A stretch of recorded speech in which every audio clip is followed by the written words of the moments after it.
அல்லேலூயா. சந்தோஷமா இருக்கீங்களா? அல்லேலூயா. நாளிலும் கடந்து வந்திருக்கிறவங்க அனைவரையும் ஆண்டவராகிய இயேசுவின் நாமத்தினாலே வாழ்த்தி வரவேற்கின்றேன். இந்த இடத்துல இந்த வாய்ப்பை கொடுத்து 3 நாட்களிலும் உங்களுக்கு முன்பதாக தேவனுடைய வார்த்தையை கொடுக்கும்படிக்கு இந்த அழைப்பை கொடுத்த அருமையான போதகர், அவங்களுடைய குடும்பம், இன்னும் சபை மக்களாகி உங்கள் அனைவருக்கும் என்னுடைய நன்றிகளையும் வாழ்த்துக்களையும் தெரிவிக்கிறேன். அல்லேலூயா. தேவனுடைய வார்த்தைக்கு நேராக கடந்து போகும் முன்பதாக ஒரு நிமிடம் நாம் ஜெபித்து விட்டு கர்த்தருடைய வார்த்தையை நாம் கேட்போம். யாவரும் கண்களை மூடி எளியோனை கண்ணோக்கி பார்த்தீரையா, பேர் சொல்லி என்னை அழைத்தீரையா. எளியோனை கண்ணோக்கி பார்த்தீரையா, பேர் சொல்லி என்னை அழைத்தீரையா.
தாயின் கருவில் தோன்றும் முன்பதாகவே எங்களை பெயர் சொல்லி அழைத்திருக்கின்றீரப்பா. உம்முடைய அநாதி கிருபையினால் நிறைகளை ரட்சித்து உம்முடைய அன்பெனும் கயிறுகளினால் எங்களை அணைத்துக் கொண்டு இந்த இடத்துல எங்களை கொண்டு நிலை நிறுத்தியிருக்கின்றீர். அநாதி அன்பிற்காக உமக்கு நன்றி சொல்லுகின்றோம். நல்ல தகப்பனே, வார்த்தையை கேட்கும்படி இந்த இடத்துல உம்முடைய பிள்ளைகள் வாஞ்சியோடு கூட காத்திருக்காங்க அப்பா. தாகம் உள்ளவன் மேல் தண்ணீரையும் வறண்ட நிலத்தின் மேல் ஆறுகளையும் உண்டாக்குகிற வல்லமையுள்ள தகப்பனே, தாகத்தோடு கூட இருக்கிற உடைய பிள்ளைகளுடைய வாழ்க்கையிலே உம்முடைய ஜீவாப்பமாகிய வார்த்தைகளை நீங்க அனுப்ப வேண்டும் என்று சொல்லி நாங்கள் செபிக்கிறோம். பேசுகிறது நான் அல்ல, பிதாவின் பரிசுத்த ஆவியானவர் என்று உரைத்தது போல் பரிசுத்த ஆவியானவர் உம்முடைய பிள்ளைகளுக்கு என்ன வார்த்தைகள் வேண்டுமோ அதை வரத்திலிருந்து நீர் அருளி செய்து உம்முடைய பிள்ளைகளை திருப்தியாக்கி அனுப்ப வேண்டும் என்று சொல்லி எங்களை வெறுமையாக்கி உம்முடைய கரத்துல ஒப்புவிக்கின்றோம். தேவனுடைய நாம மாத்திரம் மகிமை அடையட்டும். இயேசுவின் நாமத்தில் செபிக்கிறோம் நல்ல பிதாவே, ஆமென். அல்லேலூயா. தியானிப்பதற்காக தெரிந்து கொண்ட வேத வசனம் சங்கீதங்களின் புஸ்தகம் 145 சங்கீதம் அதனுடைய 20வது வசனம். சங்கீதம் கர்த்தர் தம்மில் அன்பு கூறுகிற யாவரையும் காப்பாற்றி துன்மார்க்கர் யாவரையும் அழிப்பார். அல்லேலூயா. கடந்த 3 நாட்களாக இதே அதிகாரத்தில் 18, 19, 20வது வசனங்களை மையமாக வைத்து நாம் தியானித்து வருகின்றோம். இந்த கடைசி நாளிலும் அந்த வார்த்தை என்ன சொல்கிறது? கர்த்தர் தம்மில் அன்பு கூறுகிற யாவரையும் காப்பாற்றி துன்மார்க்கரை அழிப்பார் என்பதாக தாவீது சொல்கிற வார்த்தைகளை கவனிக்கின்றோம். அந்த ஜனமே, கர்த்தரிடத்தில் அன்பு கூறுகிற ஒரு இருதயம் நம்முடைய வாழ்க்கையில் மிகவும் அவசியமான ஒன்றாக இருக்கிறது. இந்த உலகத்தில் அன்பிற்காக ஏங்கி தவிக்கிற ஜனங்கள் அநேகம் உண்டு. அதே அன்பினால் தங்கள் வாழ்க்கையை இழந்தவர்களும் ஏராளமான பேர் உண்டு.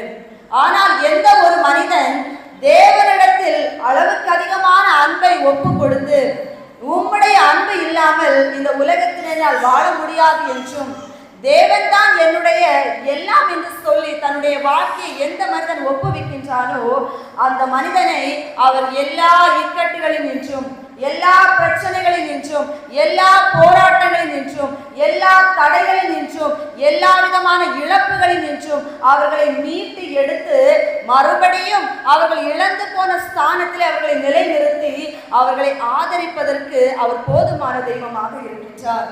வேதத்திலே வாசிக்கின்ற பொழுது 1 யோவான் 4ஆம் அதிகாரம் அதனுடைய 8வது வசனம் இவ்வாறு சொல்லுகின்றது, அன்பு இல்லாதவன் அவன் தேவனை அறியான் என்று.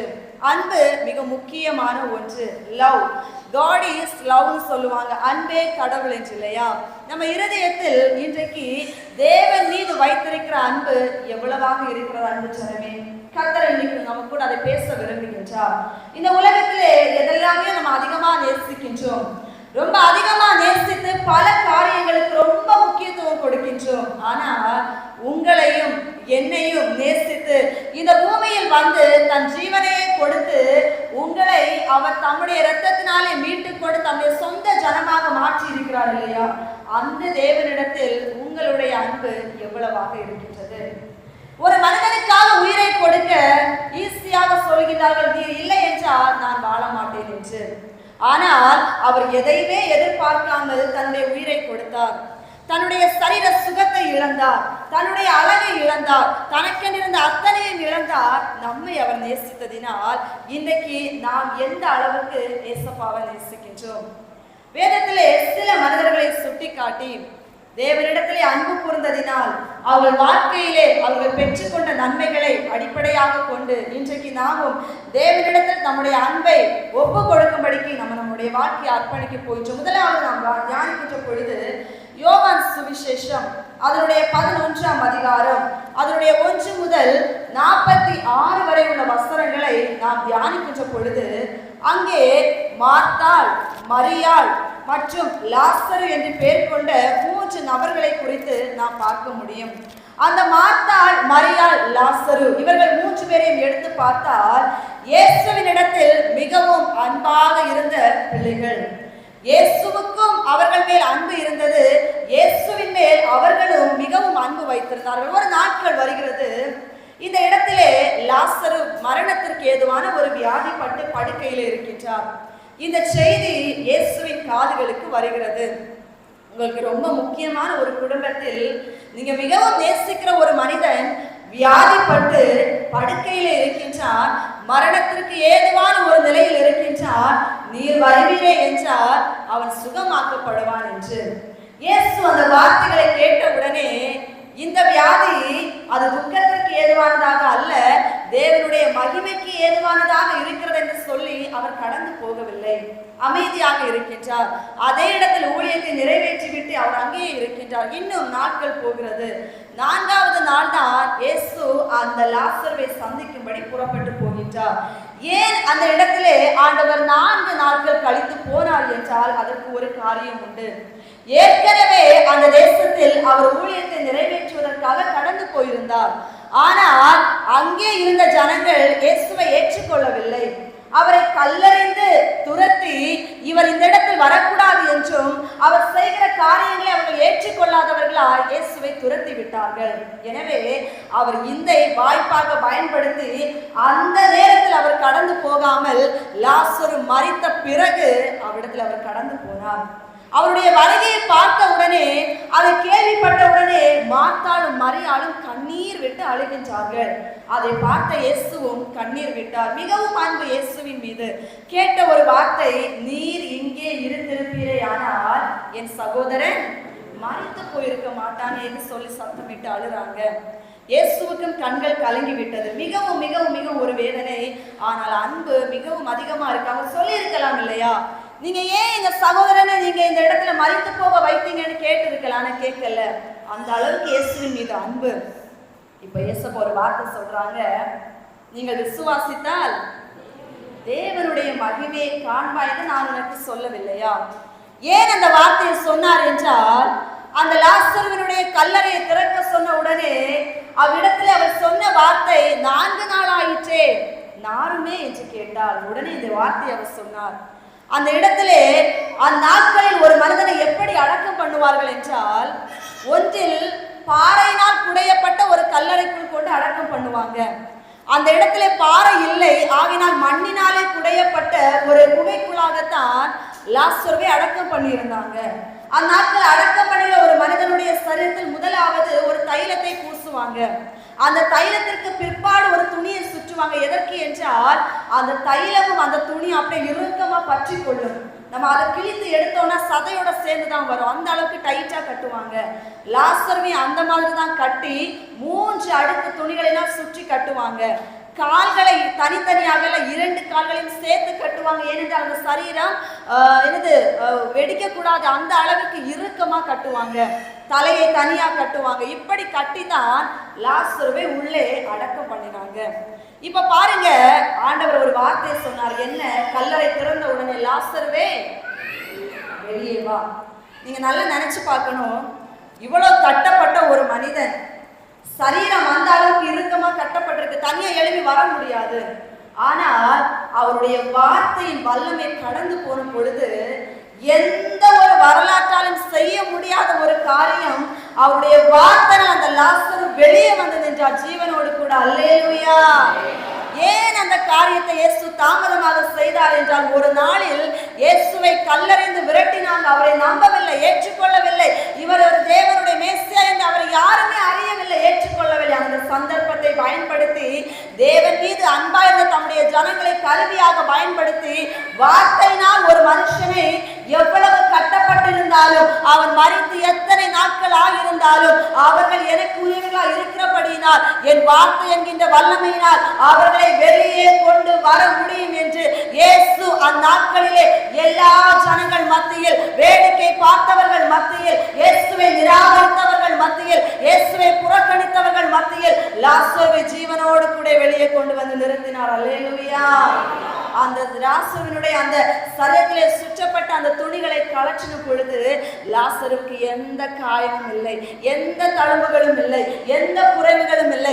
எப்படி அவன் ஒரு சரீரத்திலே நல்ல நிலைமையில் இருந்தானோ அதே நிலையில இயேசு கொண்ட லாசருவை எல்லாருடைய கண்களுக்கு முன்பதாக நிறுத்தின பொழுது அதை பார்த்த ஏராளமான ஜனங்கள் இயேசு கிறிஸ்துவை விசுவாசித்தார்கள். அல்லேலூயா!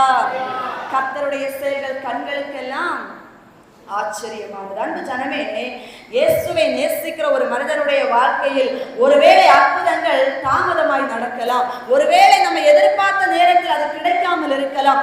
ஆனால் தேவன் நம்மை தலைமுடியவும் விடமாட்டார், நம்மை தோற்று போகவும் விடமாட்டார். சத்துருக்கள் முன்னிலையிலே இயேசுவை தேடினால் இப்படி ஒன்று நடந்து விட்டது என்று பழி சொல்வதற்கும் அவர் விடமாட்டார். அவர் தாமதமாக கொடுத்தாலும் அவர் தரமானதாக கொடுக்க வல்லமையுள்ள தெய்வமாக இருக்கிறார். அல்லேலூயா! இன்னைக்கு நம்முடைய வாழ்க்கையிலும் நம்ம இயேசுவை அறிந்திருக்கின்றோம். அறிந்தால் மட்டும் போதாது, அவரை நீங்கள் உண்மையாக நேசிக்கிறவர்களாக இருக்க வேண்டும். இந்த மார்த்தாள் மரியாதை குறித்து ஒரு கதையை சொல்ல வேண்டும் என்றால் ஏற்கனவே நாம் அறிந்திருப்போம். மார்த்தாளும் மரியாளும் இருக்கிற வேளையில் இயேசு அவர்கள் வீட்டுக்குள் வந்த பொழுது மார்த்தாள் அவள் இந்த இடத்துல உலக காரியங்களை குறித்த விசனத்தோடு கூட இருந்தாள். ஆனால் மரியாளோ தேவன் தன்னை விட்டு எடுபடாத நல்ல பங்கை பெற்றுக்கொண்டாள், நல்ல பங்கை பெற்றுக்கொண்டாள். அவ்வளவு தூர அன்பு, தேவனுடைய வார்த்தையின் மீது அன்பு, அவர் பேச போகிற ஒரு உபதேசங்களின் மீது அவ்வளவு அன்பு, அதை அவ்வளவாக நேசித்தாங்க. என் அன்பு ஜனமே, இன்னைக்கு நம்ம எப்படி இருக்கின்றோம்? நம்முடைய நேசம் இன்னைக்கு எப்படி இருக்கிறது? இயேசுவின் வார்த்தைகளை கேட்பதற்கான நேசம் எவ்வளவாக இருக்கிறது? அவர் ஒரு வார்த்தை பேசினார், அதற்கு செவி கொடுக்கிற ஒரு தன்மை நம்ம கிட்ட எவ்வளவாக இருக்கிறது கேட்கிறேன், எவ்வளவாக இருக்கிறது? சும்மா நான் இயேசுவை ஆசீர்வதிப்பார், என்னை விடுதலையாக்குவார், என்னை சுகமாக்குவார் என்று வார்த்தை நான் சொல்லிவிட்டு போன உடனே அவர் உங்களை விடுதலையாக்க முடியாத அன்பு ஜனமே. இயேசுவுக்கான இடம் உங்கள் இருதயத்தில் எவ்வளவாக இருக்கிறது, எவ்வளவாக இருக்கிறது? இருதயத்திலே இன்னைக்கு ஒரு வெற்றிடம் அனைவருக்குள் இருக்கிறது இல்லையா? அந்த வெற்றிடத்தை ஒரு மனிதனுடைய அன்பினால் நிரப்பவே முடியாது. ஒரு மனிதனுடைய அன்பு உங்களுக்கு எவ்வளவு கொடுத்தாலும் அது உங்களுடைய வாழ்க்கையில் திருப்தியை கொடுப்பது இல்லை, அது ஆபத்தில் கை தூக்கி விடுவது இல்லை. அது அநேக நேரங்கள் ஏமாற்றத்தையும் தோல்வியையும் அநேக நேரங்கள் இழப்புகளையும் அது உங்களுக்கு உருவாக்கி கொடுக்கும். ஆனால் இயேசுவின் மீது வைக்கிற அன்பு ஆபத்தில் உங்களுக்கு அதிசயங்களை காண பண்ணும். அல்லேலூயா! ஆகையினால் இன்றைக்கு உங்கள் வழிகளை மாற்றிக்கொள்ளுங்கள். இன்றைக்கு நம்ம இருதயத்தில் ஒப்பு கொடுக்க வேண்டிய ஒரு காரியம், நானும் ஒரு மார்த்தாளை போல், ஒரு மரியாளை போல், லாசருவை போல் எல்லா நிலைகளிலும் இயேசுவை நேசிக்கிற ஒரு பிள்ளையார், இயேசுவை குறித்து பேசுகிற ஒரு பிள்ளையார், இயேசுவோடு கூட சார்ந்து வாழ்கிற ஒரு பிள்ளையார் நான் மாறுவேன் என்று சொல்லி அல்லேலூயா! அன்பு கூறுவேன் இன்னும் அதிக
இன்னைக்கு நம்ம முழு உள்ளத்தோடு, முழு பலத்தோடு, முழு ஆத்துமாவோடு நீங்கள் இயேசுவை அன்பு கூற ஆயத்தம் என்றால் அவர் உங்களுக்குரிய எல்லாவற்றிலும் அவருடைய அன்பை வெளிப்படுத்தி அவர் உங்களை காப்பாற்றுவதற்கு ஆயத்தமா இருக்கிறார். அல்லேலூயா.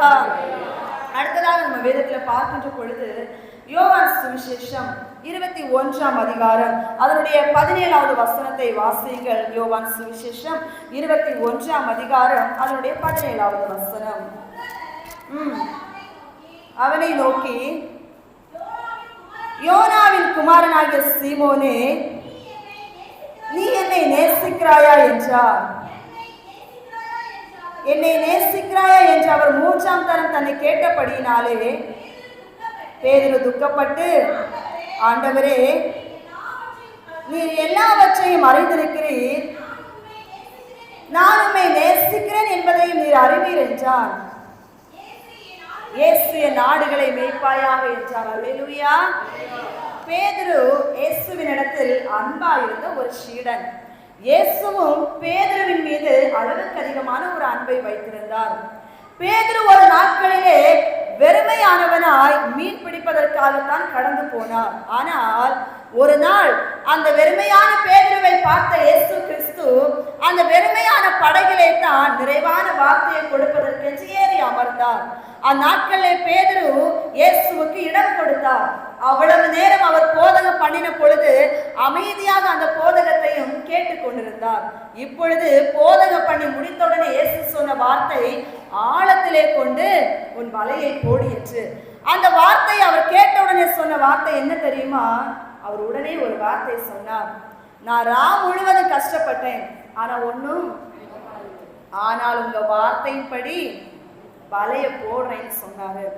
அந்த வார்த்தையின்படி போட்ட வலை கிழிந்து போகத்தக்கதாய் மீன்களோடு கூட திரும்பி வருகிறது. பார்த்த உடனே பேதுருவுக்கு சந்தோஷம். வலை கிளிய மீனை பார்த்தவுடன் இந்த மீனை வைத்து பெரிய ஆள் ஆகலாம் என்று நினைத்திருப்பார் இல்லையா? ஆனால் பிரம்மாண்டமான ஆசீர்வாதத்தை காண்பித்து விட்டு இயேசு சொன்ன அடுத்த வார்த்தை, நான் உன்னை மீனை பிடிக்கிறதுக்காக அழைக்க வரல, நீ மனுஷனை பிடிக்கிறவனா மாறணும், நீ என் பின்னே வான்னு சொல்லி அழைச்சிட்டாரு. அத்தனையும் விட்டு விட்டு இயேசுவுக்கு பின்னாடி போகின்றார் இந்த பேதுரு. இயேசு மீது ஒரு அனாதி ஒரு அன்பு. அவர் எங்க போனாலும் கூட போவாரு. அந்நாட்களை இயேசுவை யூதாஸ் காட்டி கொடுக்க வந்த பொழுது கூட ஒரு போர் சேவனுடைய காதை வெட்ட போனது யார்? இந்த பேதுரு தான். அவ்வளவு தூரம் அன்பு இயேசுவின் மீது. ஒரு நாட்களிலே ஏதோ ஒரு காரியத்தை பேசிக் கொண்டிருக்கிறது பொழுது குறுக்கே போய் அப்படியெல்லாம் செய்யக்கூடாது சொன்ன உடனே ஆண்டவருக்கு போ, அப்பால போ சாத்தானே அந்த பேதுருவை அவர் சொல்லி இருந்தார். இயேசுவுக்கும் பேதுருவுக்கும் அந்த அளவிற்கு ஒரு நெருக்கம். அந்நாட்களில் இயேசுவின் கல்லறையை கூட முதல்ல போய் பார்த்தவரும் யாருதான்? இந்த பேதுரு தான். இவ்வளவு தூரம் இந்த பேதுரு இயேசுவோடு கூட நெருங்கின ஒரு மனிதன், இயேசு மீது அளவு கடந்த அன்பு கொண்ட ஒரு மனிதன். 3 முறை மறுதலித்த பொழுது கூட தன்னுடைய மனம் தாங்கிக் கொள்ளாமல் மனம் கசந்து அழுது மறுபடியும் இயேசுவோடு கூட தன்னை ஒப்பு கொடுத்த ஒரு சீடன். இப்பொழுது இயேசு மரித்து போய்விட்டாரு, இனி அவர் வரமாட்டார் என்கிற நினைவுகளோடு கூட ஒரு நாள் மீன் பிடித்தவன் அதே காரியங்களை அவர் மறுபடியும் செய்ய ஆரம்பிக்கின்றார். மறுபடியும் அதே நிலைமையில போய் உட்கார்ந்து வலைய போடுறாரு. மீன் கிடைக்கல. இப்போ ஏசப்பா வந்து நிக்கிறத பேதுருவால அறிய முடியல. அவர் சொன்னார், நீ வலது பக்கமாய் கொண்டு வலைய போடணும். முதல் சொன்னது ஆழத்திலே போட சொன்னார் இல்லையா? இப்ப அவர் சொல்லுகின்றார், நீ வலது பக்கமாய் உன் வலையை போடு என்று. போட்ட உடனே அதே போன்று சுமார் 153 மீன்கள் என்று சொல்லப்பட அளவுக்கு அதிகமான மீன்களை அவர் கண்ட உடனே அவருக்கு சந்தோஷம். ஆனா இப்பதான் கொஞ்ச நேரம் கழித்து தெரிகிறது வந்தது யார்? இயேசு என்று. அப்பதான் ஆண்டவர் கேட்கிறாரு கொஞ்ச நேரம் கழிச்ச உடனே, நீ என்னை நேசிக்கிறாயா? பேதுருக்கு ரொம்ப ஒரு துக்கம். நான் நேசிக்கிறேன்னு ஏசப்பாவுக்கு தெரியும், ஆனாலும் கேட்கிறாரு, நான் உண்மை நேசிக்கிறேன் ஆண்டவரே. அவர் சொன்ன வார்த்தை, நீ என் ஆட்டுக்குட்டிகளை மேய்ப்பாயாக. மறுபடியும் கேட்கிறாரு, நீ என்னை நேசிக்கின்றாயா? மறுபடியும் சொல்லுகிறான், நான் உண்மை நேசிக்கிறேன் அப்பா, நீ என் ஆடுகளை மேய்ப்பாயாகன்னு சொன்னார். 3ஆம் முறை கேட்கிறாரு, நீ என்னை நேசிக்கின்றாயா? அப்பதான் பேதுருக்கு வருத்தம் வருது, துக்கம் வருது. ஆண்டவரை நானுமே நேசிக்கிறேன் என்பதனை நீர் அறிவீர் என்று சொன்ன உடனே அவர் என் ஆடுகளை மேய்ப்பாயாக என்று சொல்லி உன்னத பணியை பேதுருவின் கையிலே கொடுக்கிறதை நம்ம பார்க்கின்றோம். அன்பு ஜனமே, இயேசுவோடு கூட ஒரு அன்பு நமக்குள் அதிகமாக இருக்கிற பொழுது ஒரு சூழ்நிலையில் நம்ம விட்டு போனா கூட அவர் நம்மை விட்டு போக மாட்டார். அல்லேலூயா. பேதுரு ஒரு சூழ்நிலையிலே இயேசு தன்னை விட்டு போய்விட்டார் என்கின்ற ஒரு பயத்தில், ஒரு ஐயத்தில், தனக்கு யாருமே இல்லை என்கின்ற ஒரு விரக்தியில் மறுபடியும் அதே நிலையில் அவர் கடந்து போனார். ஆனால் இயேசுவுக்கு தெரியும், பேதுருவின் இருதயத்தில் இன்னும் இயேசு மீது அளவு கடந்த ஒரு அன்பு இருக்கிறது. அவன் எனக்கான பணியை செய்வதற்கு அவன் வாஞ்சியோடு தான் இருக்கின்றான். அவன் மனுஷனை பிடிக்கிறதற்கு ஏற்ற ஒருவனாகத்தான் இருக்கின்றான். ஆகையினால் அந்த இயேசு மறுபடியும் அன்பு நிறைந்த பேதுருவை தேடி சென்று தேவனுடைய உன்னத பணியை கையில் கொடுத்ததை அவன் எடுத்து பயன்படுத்த ஆரம்பித்தார். அல்லேலூயா. அன்றைக்கு ஒப்பு கொடுத்த பேதுரு தான் கடைசி வரையிலும் இயேசுவுக்காக வைராக்கியமாக நின்றார். நீங்க பேதுருவினுடைய வாழ்க்கையை திருப்பி பார்த்தால் தெரியும், ஒரு நாளிலே அந்நாட்களில் நீ இயேசுவோடு கூட இருந்தவன் தானே என்று கேட்ட பொழுது இல்லை என்று மறுதளித்தவன் அந்நாளில் உள்ள பேதுரு. என்றைக்கு இயேசுவினுடைய அந்த தரிசனத்தை கண்டு ஆடுகளை மேய்ப்பாக என்று உன்னத பணியை கொடுத்த பிறகு அதே பேதுருவை எதிர்த்து பலவிதமான தலைவர்கள் வந்து எதிர்க்கிறாங்க. நீ இயேசுவை குறித்து பேசக்கூடாது, நீ ஊழியத்தை செய்யக்கூடாது, இந்த இடத்துல நீ பிரசங்க பண்ணக்கூடாது என்று பல விதமான கட்டளைகளையும் போராட்டங்களையும் தடைகளையும் உருவாக்கின பிறகும் அவன் தைரியமாக நின்று சிறைச்சாலையில் அடைத்தாலும் நான் இயேசுவை குறித்து பிரசங்கிப்பேன், எனக்கு நீங்க எவ்வளவு விதமான போராட்டங்களை கொடுத்தாலும் நான் இயேசுவை குறித்து பிரசங்கிப்பேன் என்று தைரியமா இயேசுவுக்காக நின்றார். தன் ஜீவனையும் பாராமல் இயேசுவுக்காக ஓடின ஒரு சீடனாக மாறினாருங்க. அல்லேலூயா. பேதுரு சிறைச்சாலைக்குள்ள உட்கார்ந்து இருக்கிற பொழுது நாளைக்கு ஆனா தலையை வெட்டிடுவாங்க, தூக்கல போட்டுருவாங்க. அப்பேற்பட்ட ஒரு முடிவான ஒரு நிலைமை அது பேதுருவுக்கு தெரியும். ஆனா பேதுரு என்ன செஞ்சாரு? சிறைச்சாலையில தூங்கிட்டு இருந்தாரு. அல்லேலூயா. ஏன் தெரியுமா? அவருடைய நம்பிக்கை, அவருடைய விசுவாசம் அவ்வளவு தூரம் ஆண்டவர் மீது இருந்தது. ஏன்னா இந்த ஜீவன் எனக்கு சொந்தம் அல்ல, அது அவருக்கு சொந்தம்.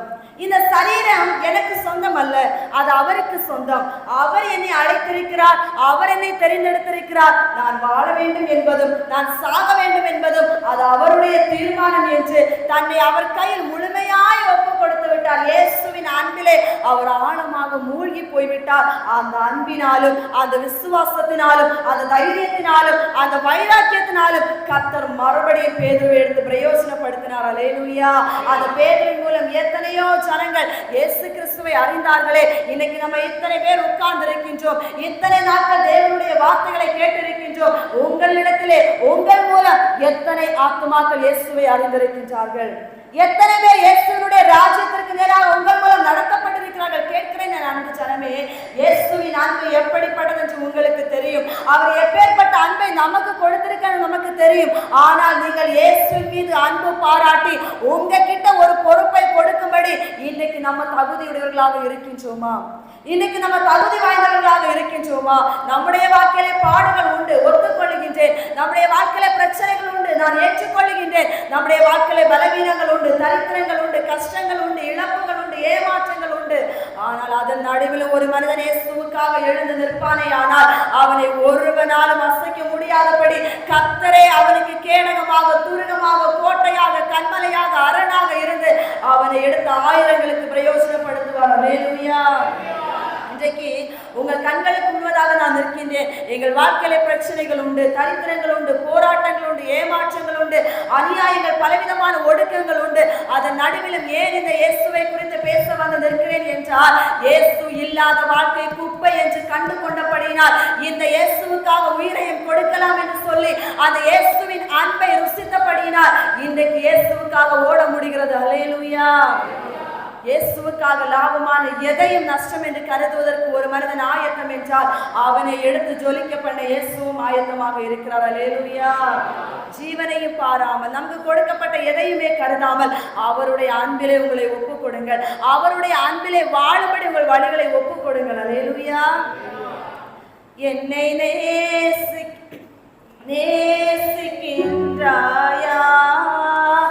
என்னை நேசிக்கின்றாயா? கல்வாரி காட்சியை கண்ட பின் பிசியாமல் இருப்பாயா? கல்வாரி காட்சியை கண்ட பின் பிசியாமல் இருப்பாயா? என்னை நேசிக்கின்றாயா? என்னை நேசிக்கின்றாயா?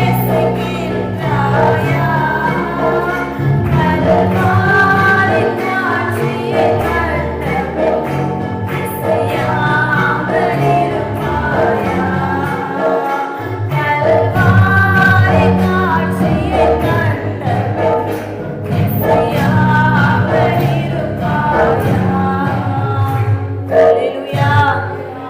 கல்வாரி காட்சியை கண்களுக்கு முன்பதாக ஒரு நிமிடம் நிறுத்தி பார்த்தாலே கண்கள் எல்லாம் குளமாகிவிடும். அல்லேலூயா. எத்தனை அடிகள் இல்லையா? நமக்காக அவமானப்பட்டு தன்னுடைய மானத்தை எல்லாவற்றையும் இழந்து அவர் எவ்வளவு தூரம் தரித்திரராக மாற்றப்பட்டார், எவ்வளவு தூரம் நமக்காக ஒரு வேதனைப்பட்டார். நம்ம கையில சின்னதா ஒரு தீ காயப்பட்டா கூட நம்ம துடிக்கிறோம் இல்லையா? அந்த ஆணி எந்த அளவுக்கு அடிச்சாங்க, அவர் வாரினால அடிச்சாங்க, முள்முடிய சூட்டுனாங்க, காலில் 2 காலையும் சேர்த்து நரம்புகளுக்கு இடையே ஒரு ஆணி இறங்குதுன்னா அந்த வலியை நினைச்சாலே உடம்பெல்லாம் கூசுதானா? நமக்காக அதை அவர் சகித்தார், பொறுத்தார். எல்லாம் என் பிள்ளைகளுடைய வாழ்க்கைக்கு சாபம் மாறணுமே, அவங்க சாபம் இல்லாத ஒரு வாழ்க்கை வாழணுமே, அவங்க பரலோகத்துக்கு வரணுமேன்னு அவர் எந்த அளவிற்கு தன்னுடைய வலிகள் அத்தனையும் அந்த நேரத்துல நம்மை தானே அவர் நினைத்து பார்த்தாங்க. நம்ம மட்டும் ஏன் இன்னைக்கு எசப்பாவை நினைக்க மறக்கிறோம்? பாவம் செய்கிற பொழுதெல்லாம் எசப்பாவை நினைக்க மனசு வரவே இல்லை. நம்ம விருப்பமான சுய காரியங்களை செய்கிற பொழுதெல்லாம் நம்ம இயேசுவை மறுபடியும் சிலுவையில் அறைகிறோன்னு நமக்கு தெரியல இல்லை. அவர் சொல்லுகிறார், நீங்க நீ மறுபடியும் சிலுவையில் அறையுறீங்கன்னு சொல்லிட்டு. அன்பு ஜனமே, ஒன்று மட்டும் சொல்லுகிறேன், நம்ம வாழ்க்கையில உண்மையான தெய்வத்தை நம்ம அறிந்திருக்கிறோம். உண்மையான இயேசுவை அறிவதற்கான ஒரு பாக்கியம் உங்களுக்கு எல்லாருக்குமே கிடைச்சிருக்கு, அநேகருக்கு அது கிடைக்கல. தயவு செய்து சொல்லுகிறேன், எதை இழந்தாலும் இயேசுவை மட்டும் இழக்காதீங்க. இயேசுவுக்காக எதை வேண்டுமானும் இழந்து கொள்ளுங்க, ஆனா எதற்காகவும் இயேசுவை மட்டும் இழந்துடாதீங்க. அல்லேலூயா. வாழ்க்கையில கடைசி வரை உங்களை கரம் பிடித்து நடத்த அவர் ஒருவர் மட்டும்தான் உண்டு, ஒருவர் மட்டும்தான் உண்டு. பெற்ற பிள்ளைகள் கூட ஒரு நாள் உங்களை விட்டு போவாங்க, கணவனோ மனைவி ஒருவருடைய அன்பு கூட ஒரு நாள் மறைந்து போகும். உங்க கூட இருக்கிறவங்க கூட உங்களுக்கு எதிரியா மாறுவாங்க. ஆனால் இயேசு ஒருவர் மட்டும்தான். அவர் நேற்றும் இன்றும் நாளை என்றும் மாறாதவரும், நம்பிக்கைக்கு உரியவரும், நம்பத்தக்கவரும், அவர் உண்மையான ஒரு கேடகமாய் நம்மோடு கூட இருக்கிறார். அல்லேலூயா. தாய்க்கு தாயாக, தகப்பனுக்கு தகப்பனாக, நண்பனுக்கு நண்பனாக, உறவினர்களுக்கு மேலாக உண்மையான அன்பை நம்ம வாழ்க்கையில் காட்டியவர் இயேசு மட்டும்தான். அந்த கல்வாரி அன்பை விட்டுவிட்டால் நம்முடைய வாழ்க்கை பரிதவிக்கப்படும். மறந்து விடாதீங்க, இயேசுவின் அன்பில் உங்களை ஒப்பு கொடுங்க. அடுத்ததாக வாசிக்கின்ற பொழுது ஆதியாகமம் 22ஆம் அதிகாரம் அதனுடைய 1 முதல் 18 வரை உள்ள வசனங்களை நம்ம தியானிக்கின்ற பொழுது ஆபிரகாமை குறித்த ஒரு வார்த்தைகளை நாம் பார்க்க முடியும். ஆபிரகாம் விசுவாசத்தின் தகப்பன், சரிதான். ஆனால் அவருடைய வாழ்க்கையில் தேவன் ஒரு பெரிய ஒரு காரியத்தை சொல்லி இருப்பார். என்ன தெரியுமா? அன்பு ஜனமே, ஆபிரகாம் தவமிருந்து பெற்ற பிள்ளையை போல 25 வருடங்கள் காத்திருந்து பெற்ற செல்வம் தான் யாரு? ஈசாக்கு. அந்த ஈசாக்கையே தேவன் எதற்கு கேட்கின்றார்? பலியிட கொண்டு வான்னு கேட்கிறாரு. அந்த ஒரு பிள்ளையை 25 வருடங்கள் காத்திருந்து ஒரு பிள்ளை பாக்கியம். அந்த பிள்ளை தன்னுடைய கண்களுக்கு முன்பதாக வளருகிறது. அந்த பிள்ளையை பார்த்து நீ இதை எனக்காக பலியிடு என்று கேட்டால் ஒரு தகப்பனுடைய உள்ளம் எப்படி இருக்கும்? நமக்கும் பிள்ளைகள் இருக்காங்க இல்லையா? நம்ம கிட்ட அந்த வார்த்தையை கேட்டால் எப்படி இருக்கும் நினைச்சு பாருங்க. உள்ள எல்லாம் சுக்கு நூறா உடைஞ்சிரும். என் கண்ணு முன்னாடி நான் வளர்த்த என் பிள்ளை என் கையினாலேயே பலியிட முடியுமா என்று நமக்குள்ள கேள்விகள் எழும்பும். ஆனால் ஆபிரகாம் தன்னுடைய மனதை கல்லாக்கி கொண்டு கர்த்தருடைய வார்த்தை தான் பெரிது என்று எண்ணி இந்த பிள்ளையின் மீது வைத்திருக்கிற பாசத்தை பார்க்கிலும் அந்த பிள்ளையை கொடுத்த தேவன் மீது அவர் வைத்த அன்பு அதை பார்க்கிலும் மேலான ஒன்று. அந்த அன்பிற்கு அவர் அடிமையானதினால் தனக்கு பெற்ற பிள்ளை என்பது கூட அவர் கருதாமல் அந்த பிள்ளையை தூக்கி அவர் பலியிடுவதற்காக படுக்க வைக்கின்றார். அந்த பிள்ளை ஒரு வார்த்தை கேட்டுச்சு. நம்ம உள்ள கூட உடஞ்சு போயிடும். அப்பா, பலியிடுறதுக்கு விறகு இருக்கு, சரி, கத்தி இருக்கு, சரி, எல்லாமே இருக்கு, ஆட்டுக்குட்டி எங்க அப்பா? நீங்க என்ன சொல்லுவீங்க? அந்த பிள்ளையதான் பலியிட போற அந்த பிள்ளை கிட்ட சொல்ல முடியுமா? முடியாது. ஆனா அந்த அப்பா ஒரு வார்த்தை சொன்னார். என்ன வார்த்தை? கர்த்தர் பார்த்துக் கொள்வார். அல்லேலூயா. அந்த ஆதியாகமத்துல அதே 22ஆம் அதிகாரத்துல ஆரம்பத்திலேயே வேலைக்காரன் கிட்ட ஒரு வார்த்தை சொல்லுவார் ஆபிரகாம். என்ன தெரியுமா? நாங்க போயிட்டு திரும்பி வருவேன்னு சொன்னாரா, வருவோம்னு சொன்னாரா? வருவோம். விசுவாசத்தோட தான் சொல்லிட்டே ஏறி போனா. அங்க போய் அவர் சொன்ன வார்த்தை கர்த்தர் பார்த்து கொள்வார். இப்போ பலி செலுத்துவதற்கு பிள்ளைய படுக்க வச்சுட்டாரு. கத்தியை எடுக்கிறாரு. ஓங்கி வெட்ட போகும் பொழுதுதான் ஒரு சத்தம் என்ன வருகிறது? பிள்ளையாண்டாமே, கையை போடாதே. நீ உன்னுடைய ஏக சுதன் என்று பார்க்காமல், உன்னுடைய புத்திரன் என்று கூட பார்க்காமல், நீ என்னுடைய சொல்லுக்கு கீழ்ப்படிந்தபடினால் என்று சொல்லி எண்ணற்ற வாக்கு தத்தங்கள் ஆபிரகாமுக்கு. இப்ப பாருங்க, இவ்வளவு நேரம் கண்ணுல ஒரு ஆட்டுக்குட்டி தென்படல.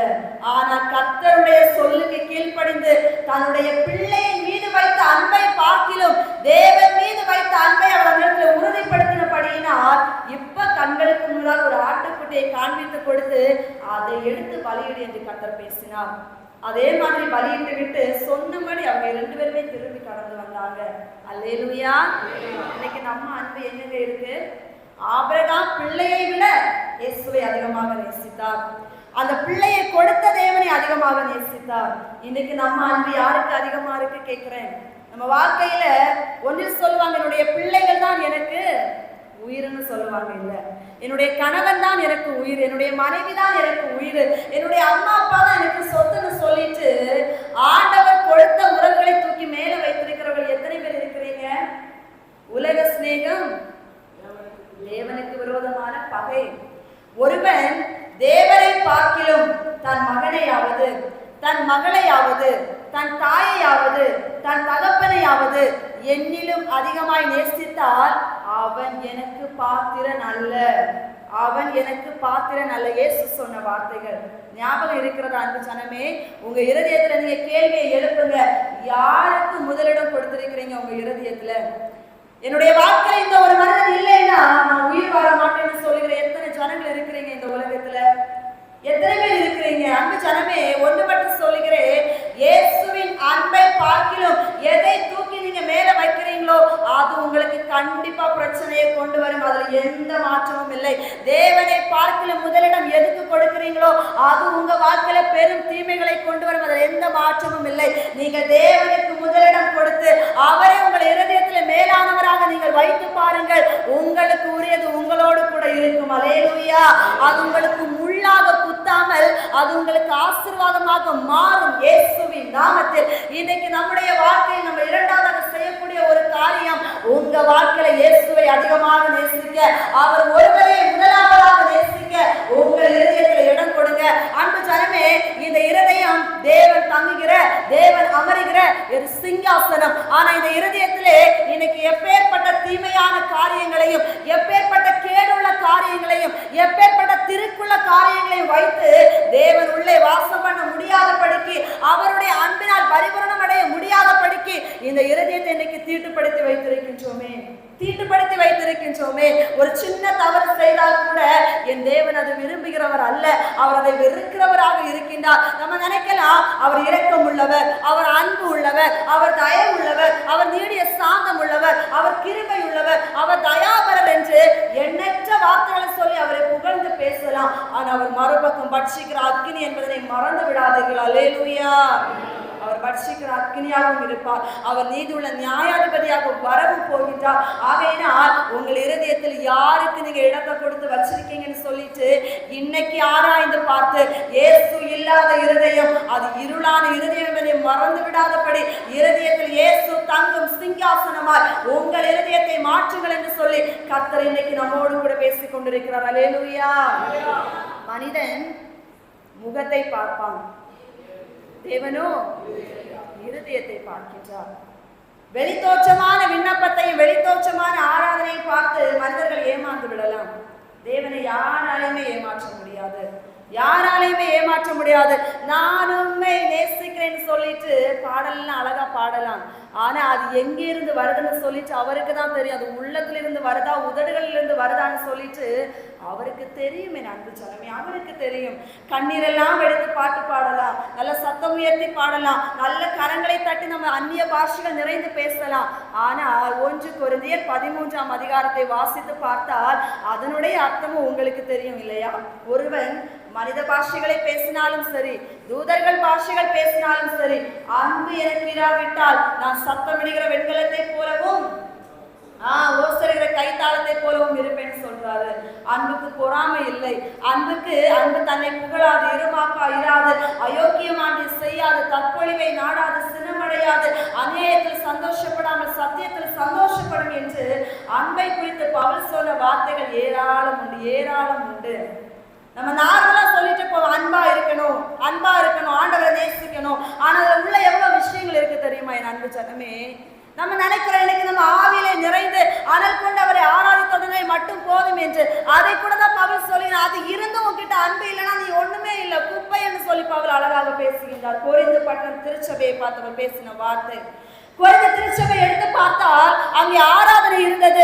அதை பார்க்கலும் அலங்கோலங்கள் அதிகமாக இருந்தது. வேற்றுமைகள், பிரிவினைகள், ஒருவருக்கிடையே நான் பவுலை சேர்ந்தவன், நான் அப்பல்லோவை சேர்ந்தவன் என்றும், நான் இயேசுவை சேர்ந்தவன் என்றும் அவங்களுக்குள்ளே ஒரு ஒற்றுமை இல்லை. ஒரே பிரிவினைகள், போராட்டங்கள், மார்க்க பேதங்கள். இனி ஒரு பக்கம் அந்த தேசம் விபச்சாரம் நிறைந்த ஒரு தேசம், விபச்சாரத்துக்கு பெயர் பெற்ற ஒரு பட்டணம் என்று சொல்லிக் கொள்ளலாம். அந்த அளவுக்கு நிறைந்த அந்த கொரிந்து திருச்சபையை பார்த்து பவுல் எண்ணற்ற காரியங்களை கடிந்து பேசி அவர் மறுபடியும் அந்த திருச்சபையில காலடி கூட எடுத்து வைக்கல. அவரால் முடியல அந்த திருச்சபைக்குள்ளாடி போகிறதுக்கு.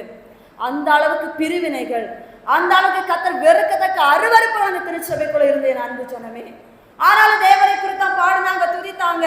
ஆனால் அநேகர் இன்னைக்கு பேசுவாங்க. அந்த திருச்சபையில தான் பவுல் பேசி இருப்பார்களே, அநேக காரியங்களை பேசுகிற பொழுது இங்க இருக்கிற ஸ்திரீகள் தேவனுடைய வார்த்தையை குறித்து உபதேசம் பண்ணக்கூடாது, பேசக்கூடாது என்று பவுல் ஏன் அந்நாட்கள் அந்த திருச்சபைக்கு சொன்னார் என்றால் காரணம் உண்டு.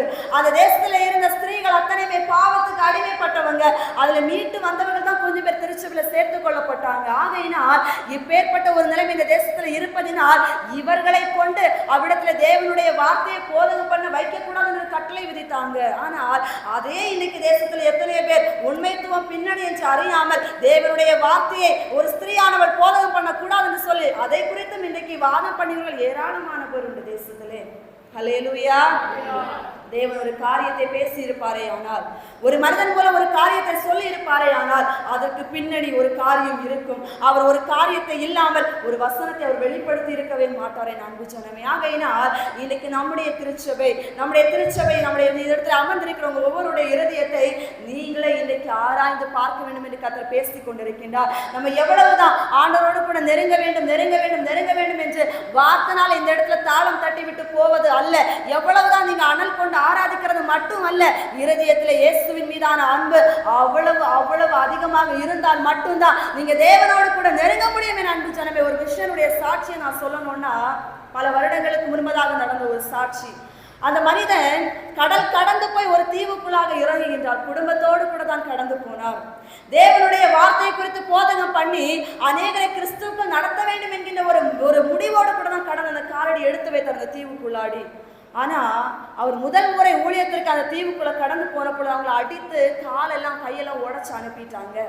பல நாட்கள் பெட்ல இருந்து அவர் அந்த சிகிச்சை எல்லாம் பெற்று மறுபடியும் அவர் அந்த இடத்துல நொண்டியாய் கடந்து மறுபடியும் போகின்றார். மறுபடியும் அவருக்கு பலவிதமான போராட்டங்களை கொடுக்குறாங்க. அவர் விடல, திரும்ப அவர் வந்திருக்கிறாரு. இப்போ அந்த ஊர்ல உள்ளவங்க சேர்ந்து ஒரு முடிவு பண்ணாங்க. என்ன தெரியுமா? சொல்லுகிற பொழுது கேளுங்கள். ஒரு நாள் 2 மனுஷங்க வந்து அழைக்கிறாங்க. அவர் இருந்த அந்த குடிசையில வந்து அழைக்கிறாங்க. இன்னைக்கு சாயங்காலம் நீங்க என்ன பண்ணணும்னா, எங்களுடைய ஊருக்குள்ள நீங்க கடந்து வரணும். நீங்க தேவனுடைய வார்த்தையை போதகம் பண்ண வேண்டும். இந்த இடத்துல இருக்கிற ராஜாவை போல ஒரு பெரிய ஒரு மனிதன் இருக்கின்றான். அவருக்கு இயேசுவை அறிய வேண்டும் என்று ஒரு தாகம் இருக்கிறதா, நீங்க வருவீங்களான்னு கேட்டாங்க. அப்ப இவர் இத்தனை நாட்கள் இதற்குதாக தான் காத்திருந்தேன்னு சொல்லி வாஞ்சியோடு கூட அவரும் கடந்து போனார். கடந்து போய் எல்லா கூடுகையும் நிறைவடைந்தது. கடைசியில சாப்பாடு, பந்தியில சாப்பாடுக்காக உட்கார வச்சாங்க. இவருக்கு மட்டும்தான் இலைய போட்டாங்க. சோறு எடுத்து பரிமாறிட்டாங்க. இப்ப நான் குழம்பு எடுத்து ஊத்துறாங்க. அதை சாப்பிட முன்னாடி கேட்ட வார்த்தை, உங்களால் இதை சாப்பிட முடியுமான்னு கேட்டாங்க. ஏன், நீங்க அன்பா தானே கொடுக்குறீங்க, நான் சாப்பிட்றேன்னு சொன்னாங்க. என்ன தெரியுமா சொன்னாங்க? அது வேற யாரும் இல்லை, உன்னுடைய 2 பிள்ளைகளையும் தான் வெட்டி நாங்கள் கறி சமைத்து வைத்திருக்கிறோம். நீ சாப்பிடாம எழுந்தேன்னா ஒன்னே நாங்கள் கொன்றுவோம், நீ சாப்பிட்டு தான் ஆகணும்னு சொல்லிட்டு. எப்படி இருக்கும் நினைச்சு பாருங்க. இயேசுவின் மீது வைத்த அன்பினால் அவர் அந்த பிள்ளைகளை இழந்தார். அவர் சாப்பிட்டார். தன்னுடைய சொந்த பிள்ளைகளுடைய மாம்சக்காரிகளை அவர் சாப்பிட்ட அந்த இடத்துல அவர் விழுந்து மறித்து போனார். அன்பு ஜனமே, உண்மையிலே நடந்த ஒரு நிகழ்வு இது. நம்ம இன்னைக்கு எங்க இருக்கிறோம் நினைச்சு பாருங்க. நம்ம அழகா உட்கார்ந்து ஆண்டவரை தேடுறது கூட நம்ம வாழ்க்கையில இன்னைக்கு அவ்வளவு மனமடிவு இன்னைக்கு இருக்கு. ஆனா எத்தனை பேர் இயேசு மீது வைத்த அன்பினால் எல்லாத்தையுமே இழந்துட்டு நிக்கிறாங்க தெரியுமா? ஜீவனை கூட இழந்திருக்காங்க. எல்லாமே இழந்தாலும் இயேசுதான் வேணும்னு நின்று எத்தனை பேர் இன்னைக்கு கொல்லப்பட்ட மிஷனரிகள் அநேகம் உண்டு. அவருடைய ரத்தத்தினால இன்னைக்கு நம்ம இதை கையில எளிமையா தூக்கிட்டு நடக்கிறாங்க. இதை கூட நேசிக்க நமக்கு இன்னைக்கு மனசு வரல. இல்லை, இதன் மீது கூட அன்பு பாராட்ட மனசு வரல. அப்படியே மூடி ஒரு ஓரமா ஒரு வச்சுட்டு ஏதோ கடமைக்கா கையில தூக்கிட்டு வந்துட்டு இருக்கிறோம். வாஞ்சி எத்தனை பேர் படிக்கிறீங்க? இது கூட எடுத்து படிக்க முடியாதபடி எத்தனை நாட்டுல சட்டங்கள் இருக்கு தெரியுமா? மறைந்து படிக்கிறாங்க, ஒழித்து வைத்து படிக்கிறாங்க. ஒருவர் சொல்லுகிற பொழுது சொன்னா, நான் பாத்ரூம்ல இருக்கிற பொழுது இந்த பைபிளை எடுத்து படிக்கிறேன், இல்லாம என்னால படிக்க முடியாதுன்னு சொல்லிட்டு ஒரு அழுதுட்டுக்கு ஒரு சாட்சி நான் கேட்டேன். நம்ம இன்னைக்கு எப்படிங்க இருக்கிறோம்? தேவனை தேடி வருகிறோம் இல்லையா? சரியான ஒரு நேரத்துக்கு கூட ஆலயத்துக்கு நம்மளால வர முடியல. ஏதோ விருந்து வீட்டுக்கு வர மாதிரி வந்து அமர்ந்து விட்டு போகின்றோம். ஆனா ஒரு டாக்டரை பார்க்க போன ஒரு அப்பாயின்மெண்ட் ஆர்டர் கொடுத்தா அந்த டைமுக்கு பிஃபோர் ஏழியரா போய் உட்கார்ந்துறீங்க. அது எப்படிங்க நான் கேட்கிறேன்? சாதாரணமா ஒரு மனுஷனுக்கு கொடுக்குற முக்கியத்துவத்தை உங்களுக்காக உயிரை கொடுத்த இயேசுக்கு ஏன் கொடுக்க முடியல? ஏங்க கொடுக்க முடியல நான் கேட்கிறேன். ஏன், எதனால? அவரை எப்ப தேர்னாலும் உங்க பக்கத்துல வந்து அமர்ந்துறது நம்ம ஒரு அசட்டைத்தனம் ஆகிவிட்டது இல்லையா? அசட்டைத்தனம் எங்க கொண்டு போய் விடும் தெரியுமா? கைவிடப்பட்ட ஒரு நிலைமையில கொண்டு மறந்துடாதீங்க. இயேசுவின் மீது அன்பு இருக்கிற ஒரு மனிதன் ஒருவர் அழைப்பு கொடுக்காமலே வந்து ஆயத்தமாக அமர்ந்திருப்பான். நாங்கள் இயேசுவை அறியாத குடும்பத்தில் நான் பிறந்து வளர்ந்தேன். ஆனால் என்றைக்கு இயேசுவை நாங்கள் அறிந்து கொண்டு, நான் 6ஆம் வகுப்பு படிக்கிற பொழுதுதான் இயேசுவை குறித்து கேள்விப்பட்டேன். 7ஆம் வகுப்பில் நாங்கள் ஆலயத்தில் முழுமையா நான் கடந்து போகிட்டேன். எப்பொழுது இயேசுவுக்காக எங்களை ஒப்பு கொடுத்தோமோ நாங்கள் ஆலயத்துக்கு எப்படி நாங்கள் போவோம்? 8:30 மணிக்கு ஆராதனை. ஆனால் 7:30 மணிக்கு போய் உட்கார்ந்துருவோம். 7:30 மணிக்கு ஆலயத்துல ஃப்ரெண்ட்ல போய் உட்கார வச்சிருவாங்க. எங்க அம்மா அப்பா நாங்க 3 பேரும் சேர்ந்து ஆலயத்துக்கு போவோம். அப்போ எந்த ஒரு வண்டி வசதி கூட கிடையாது. ஆட்டோ பிடிச்சிட்டு போவோம். கிலோமீட்டர் நிறைய, கிட்டத்தட்ட ஒரு 30 கிலோமீட்டர் தூரம் தாண்டி தான் போகணும் ஆலயத்துக்கு. நேரமே போய் உட்கார்ந்து 2 ஆராதனை நடக்கும். 2 ஆராதனையும் இருக்கும். ஒரே சத்தியம் தான் 2 ஆராதனையும் பேசப்படும். வாஞ்சை இயேசுவை அறியணும். 2 ஆராதனைக்கு அமர்ந்து சத்தியத்தை கேட்டுட்டு கடைசியா எல்லாம் முடிச்சுட்டு காலம் எதுவுமே சாப்பிடாம போய் உட்கார்ந்துட்டு வீட்டுக்கு வந்து 2-3 மணி ஆகும். அவ்வளவு தூரம் ஆசை இயேசுப்பாவை அறியணுமே, அவரை குறித்து தெரியணுமே, அவர் எப்படிப்பட்டவர் என்று அவரை குறித்து இன்னும் அறியணுமேனு ஒரு ஆசை. அந்த ஆசை தான் இன்னைக்கு இங்கே முன்னாடி கொண்டு நிறுத்தி இருக்கே தவிர நானும் எப்படி இருக்கிறேன்னு சொல்லிட்டு போயிருந்தேன். எனக்கு இந்த இயேசுவை குறித்து நான் அறிந்திருக்க முடியாது. அவருடைய அன்பை உண்மையை நான் அறிந்து கொண்டனால என்னால் அதை விட முடியல. இயேசுப்பாவை மேல அவ்வளவு தூரம் ஒரு ஆசை. இன்னைக்கு இதை கணவன்கிட்ட கேட்டு பாருங்க. நான் அவர்கிட்டே சொல்லிருக்கிறேன், நீங்க எனக்கு முக்கியம் இல்லை, உங்களை விட எனக்கு இயேசுப்பா தான் முக்கியம். அவர்கிட்ட அநேக நாட்கள் நான் சொன்ன வார்த்தைகள் உண்டு. அநேக நாட்கள் நான் சொன்ன அவருக்கு அது தெரியும். என் பிள்ளையை பார்க்கல நான் இயேசுவை அதிகமாக நேசிக்கிறேன், அது இயேசுவுக்கு தெரியும். நான் பெருமைக்காக சொல்லல, உண்மையா சொல்றேன். எனக்கு இயேசு தான் ஃபர்ஸ்ட். அவரை விட இந்த உலகத்துல எனக்கு வேற எதுவுமே இல்லை. ஏன்னா அவரை தான் உண்மையா நேசித்தால்தான் எனக்கானவைகள் அவர் எனக்கு கொடுக்கிற தெய்வமாக இருக்கிறார். அவரை இல்லாம இந்த உலகத்துல எனக்கு எது இருந்தாலுமே நோ யூஸ், பிரயோஜனம் இல்லை. அதை வச்சு நான் என்ன பண்ண முடியும்னு கேட்குறீங்க? எதுவுமே பண்ண முடியாது, எதுவுமே பண்ண முடியாது. அன்பு ஜனமே, உங்களுடைய இருதயத்தில் நீங்களே கேள்வியை எழுப்புங்க. இயேசுவுக்கான இடம் உங்ககிட்ட எவ்வளவாக இருக்குங்க? அல்லேலூயா, அல்லேலூயா. ஆபிரகாமுடைய இருதயத்தை தேவன் அறிந்திருந்தார். ஆபிரகாமுடைய இருதயத்தில் இயேசுவுக்கான ஒரு இடம் எவ்வளவாக இருக்கிறது அவர் அறிந்திருந்தார். அந்த அறிகின்ற அறிவினால் தான் ஈசாக்கை மறுபடியும் அவர் பெற்றுக்கொள்ள முடிந்தது. அந்த ஈசாக்கினுடைய குடும்பத்தை கர்த்தர் மேன்மைப்படுத்த முடிந்தது. என் அன்பு ஜனமே, நீங்க உண்மையா இயேசுவை நேசித்தால் உங்கள் உள்ளத்தை அவர் அறிகிற தெய்வமாக இருக்கின்றார். அல்லேலூயா. என்னை நீர் அறிந்தவர், என்னுள்ளம் புரிந்தவர், தாயினும் மேலானவர், என்னை தந்தை போல் தூக்கி சுமப்பவர், தாயினும் மேலானவர், என்னை தந்தை போல் தூக்கி சுமப்பவர், என்னை நீர் அறிந்தவர், என்னுள்ளம் புரிந்தவர், தாயினும் மேலானவர், என்னை தந்தை போல் தூக்கி சுமப்பவர், தாயினும் மேலானவர், என்னை தந்தை போல் தூக்கி சுமப்பவர். தூரத்தில் இருந்துமே நினைவினை அறிகின்றேன், சோர்ந்திட்ட நேரமெல்லாம் உரிமையில எடுக்கிறேன். தூரத்தில் இருந்துமே நினைவினை அறிகின்றேன், சோர்ந்திட்ட நேரமெல்லாம் உரிமையில எடுக்கிறேன். கண்ணீரை கணக்கில் வைத்தவர்,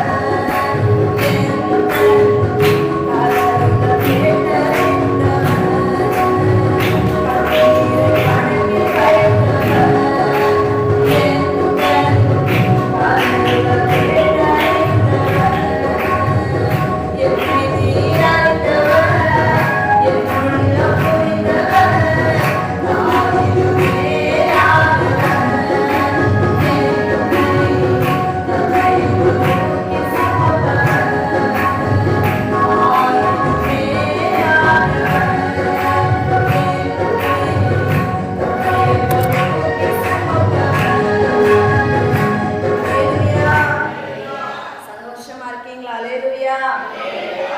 யாருமே எமோஷனல் ஆக வேண்டாம், சிரிச்சுட்டே சொல்லுங்க அல்லேலூயா. தேவன் நம்மை நேசிக்கின்றார். அவர் நம்மளுடைய அன்பிற்காக எதிர்நோக்கி காத்திருக்கின்றார். அவருடைய விருப்பம் என்ன தெரியுமா?